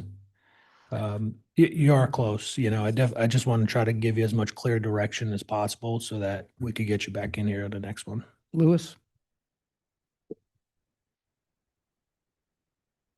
Of course, as always, like you, your imagination for homes is unmatched in some cases. This is a beautiful concept and design. The materials are just fabulous. Like it's really a cool layout. I think there's definitely a few challenges with the topography in the site. And some elements are balanced, some aren't. The setback thing, I think we just need to give a little relief to the one side, primarily because that house is undeveloped and shares a pretty decent lot like you have. So you could see that house protruding out and filling up its opportunities. And so I want to be a little mindful for that undeveloped portion as we try to create your masterpiece here. There potentially could be a little more stair stepping to the components, which might help alleviate some of the massing from down below. I think that mass from the lower street is probably my biggest concern. A couple components that really kind of drive that, I think, are that extensive retaining wall that's holding up that bottom level patio and the pool. So maybe there could be some terracing elements or things that help lower that component, but still give you the right of use. Pools in the area, they exist. So I'm not saying you can't have a pool. I think we just need to try to craft it better on that lower portion so it doesn't add to massing as significantly. Because 11 to 14 feet, 15 feet of retaining wall is just something we really got to be mindful of. And then maybe there's some planter boxes or things that help soften that component or better landscaping to shield that better. As Board Member Gannon was talking about that, the privacy on that lower landscaping, we're definitely going to want to send a min and a max for you guys. But the min, I think, is the more important one. So it does preserve that foliage. I know the fire marshals got, the requirements nowadays are much stringent. So I think the trees you're selecting might do that to a degree, but I need a little more information to feel good that really does create that privacy buffer that the neighbors below are looking for. Because I understand the comment of the hotel, but honestly, there's not a hotel that looks this cool in downtown looking yet. Anyway, it's still probably hopefully in works. The comments for the hydrology or the drainage, so to say, you might need to take a little look at that of how it needs to either pump back up to the street and maybe articulate that to the board. Some sites have to drain back up to the street. I don't know if this one maintains like a historical drainage, but maybe to articulate that plan would be helpful for the neighboring public. And obviously there were some recent concerns. Overall massing, we probably could see a little bit of reductions in some areas. I think a larger home can fit on this site. I know there's, conflicting 3,000, 6,000 buffer, but a larger home can fit on this site. But with a little more crafting, I think large homes can feel smaller or at least appear smaller. So certain elements, take a good look at that. Glazing, I think, was touched on by other board members, and I'd support some of those comments.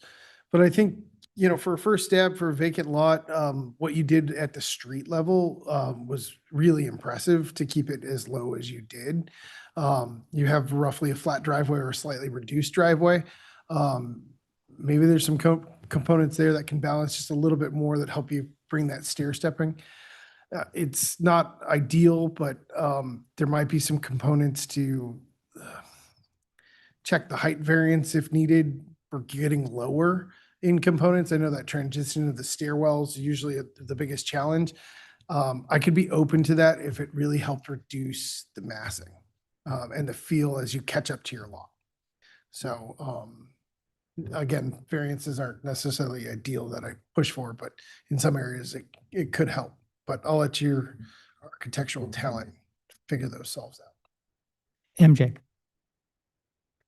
Well, I concur with Lewis's comments about the beauty of the home. It's always nice to see your work. And I agree with, I think it was Trish who put together our requests. Her points, I think, are spot on in some regards regarding scale massing and overall program development. I think overall, it's, even though it's the square footage that's available for the lot, it just feels very large. So I feel like if you can reduce that, and I think part of that is your outdoor space, which is pretty excessive. And when I think of it I see much of your outdoor as being an active area. I think of this from a neighborhood compatibility perspective as being a very active outdoor area on a hillside in a hillside community, which becomes quite an impact from privacy and from noise. And I think that you've got lots of spaces for that, and that could be looked at, your pool area and that whole social area out there. Size isn't incredibly off. I just think that it could be reduced somewhat, and some of your decking could be also reduced. I agree with the landscape. I think this is, especially for the homes lower, I think that render you showed, or the 3D of the view, the actual view, not the yours, which was a little flatter. I get that shows you what you're seeing. So that wall, yes, thank you. Wow, look at you.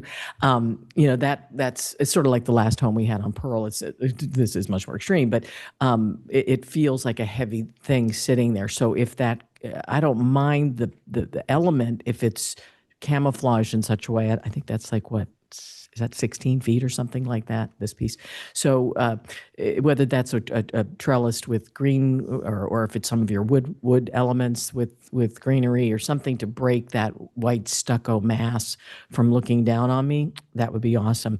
As far as the pool area, and I think you were talking about, I know you're going to want to cut trees down there in order to give your view from the pool to the ocean. It's a no-brainer. But if that is going to affect the neighbors below looking up and seeing people with their margarita hanging off the side of the pool, then we have to look at that. Whether that means you have to create for the fire department, a open space and then your pool in order to have trees, positioned in the right POV for the lower level. That's out of my pay grade, but that might be an element to achieve what's required for fire and achieve what's required to maintain a privacy for the neighbors. As far as the whole string line, I know one of the neighbors brought up a string line. I'm not sure how you are on the house 616, I think. I think you're slightly ahead of that. And I think it may be by reducing some of your mass, pulling in some of this outdoor space, that will answer that call. The other home on the other side, the south side, it's so small, it's going to be really hard to accommodate much there. I think they still have a great view going out of their home. And lucky for you, they don't have any windows on that side of the house. So those are my big comments. I think landscaping, really thoughtfully thinking about what you're really going to do there. is really going to help a lot. Geo that you guys addressed, drainage. That's the other thing. I don't recall what your permeable was. I think it was okay, but not great. And it appears like this area does get a lot of wash, and that might be something to look at as far as making sure you maybe give us a little extra in the permeable, and perhaps if you bring down the overall size, that will help open up some of that. Or if there's any other kind of an element you can use on your groundscape to help with that. Pool, mass, slide it. That's it. That's a good start, but I think you're real close too. Okay. Let me talk a little bit about kind of like what's common with what you're hearing here. I mean, it's a challenging lot, Horace, that you're trying to do a lot on. I think that's kind of the overall message. The design is, beautiful, but it's too much for this lot. And what I find, because my comments are going to be very similar to the other comments in that they come at it from different elements that are larger. They're not always the same, but different elements. And so I have some different elements. And I think your challenge is on the next hearing is to kind of consider all the different elements we described. I thought about trying to summarize, but everybody has some overlap, not some. But anyway, I'll give you my views. You're right. I don't think it's neighborhood compatible, but I don't think it's far off. I agree with, I believe, Lewis or MJ, who just said, and maybe some other, that this lot does deserve a large home. This home is just too large. I think you need to bring the FAR down, particularly as I know that your top story is set back, and maybe more terracing might help. But I'm not opposed to a 3-story, but it needs to be a minimalist 3rd story, at least from appearance. And I don't know that there's a lot of work you need to do there, but it definitely needs to be pulled in. I don't see any view equity issues. I think there's way too much glazing on this house at all levels. I like your slats, but I don't think there's a solution. I think you need to bring in some rock elements to break it up. The big problem is not the glare so much because you're going to use the proper glass for that. It's the lighting at night, particularly as it's affecting not just 506 and 508, but the neighborhood as a whole. You're very prominent. And I looked at a lot of homes up there. There's one that's kind of up the hill that has a lot of glazing, but not as much as you're proposing, but most of them don't. And I think it needs to be courteous of the neighborhood, particularly since you're higher up on Mystic. Not all the way up, but you're there, but you're easily viewable from the village. So that's my view on that. On the privacy issue, I see a couple elements. One is particularly on the upper level deck is just too large. And I think that impacts not only 506 and 508, but their neighbors on both sides. It's 500 square feet, and it's only to service 1 bedroom up there. I would scale back that deck. The side decks, particularly on the 2nd level, given the proximity and the height you are vis-a-vis Raj and Irvi's house at 616, I don't think that it would be appropriate to have side decks. I would want them removed, make forward-looking decks. You don't need the side decks. Then the pool. I think the pool is too large and too close to the 616. And I echo, in addition to my view that the pool is it's a huge pool that's in a canyon with neighbors all around, up, below, sideways. I think it needs to be reduced, even though it's so beautiful. I mean, I love it, but it's just, it can't go there. And I agree generally with what MJ said about reducing the whole entertainment area. Don't get rid of it. We had another project, I forget where it was, maybe one of you guys remember, it was in Bluebird Canyon maybe, where this house just had an elevator going down this huge yard down below. Where was that? You remember? Nice place, that's where it was. And so I get it, but you can accomplish that, but reduce it. And B, and so this goes to my last point. In reducing it, you need to be proactive on landscaping here. It can't be, okay, I just, like we got these trees, we got the fire, we've got, I think these trees will do well. I'm going to challenge you, because I know you'll do it, is to work with the neighbors on the landscaping plan, both if you can keep the trees and a plan B if you can't. I think these people are, everyone I talk to, and, compliment to you guys, are very reasonable, have legitimate, concerns. In fact, your next door neighbor, they're doing a lot of construction over there. And so I don't think their demands with respect to landscaping are going to be something that you can't easily do, given the cost and size and scope of this project. So I'd like to do, both what happens if you can keep those important trees that provide the privacy needed for 506 and 508 down below, and for the landscaping, particularly on the 616 side. And, kind of this, the better you do the landscaping, the more mass, the bigger the home you'll be able to do. And I know there's going to be a happy medium there. But to me, and I kind of left it to the end, because I think that's the most important element to accomplish your purpose. And I think in working with, I had a really nice meeting. I walked over there. We couldn't really walk through their house at 616, but in just looking at it, I'm thinking, one, the pool's too close, too big, but you can have a pool down there. You're going to have a nice sitting area and all this stuff. You can do the mitigations that will take their concerns away. And they come to us and say, yes, that plan worked. It's a win-win next hearing. The same thing with 506, 508. That house is going to be sufficiently up the hill. If it's softened from below, you've got that upward element, and it's fundamental to keep those trees. And if you can't, you better have a good alternative. You're building a vacant lot, but it's a vacant lot that has trees on it that are not part of your program, that really are needed for you to achieve the program you want. So those are my comments. I'm excited to see what you come back with. You remember you did a project up over by Point Lane or wherever that was? I said, there's no way you're ever going to design anything that works. And you did. So it's a Point Place. That was a Point Place. Yeah. Chair, with that, I think we're going to probably recommend a Absolutely. continuance. I think we're all on continuous. First of all, real quick before you do that, any comments? Because, this is our comment time to a challenging project. I think we summed it up pretty well. Excellent. Okay. Yes, you were saying, Luce? I didn't mean to cut you off. Are you good for the Yeah, no, continuance? or did good. you have further Excellent, questions? excellent. Okay. Very So- constructive comments. Thank you. Brief chat, probably early April's the earliest we could get it back, or the late April meeting.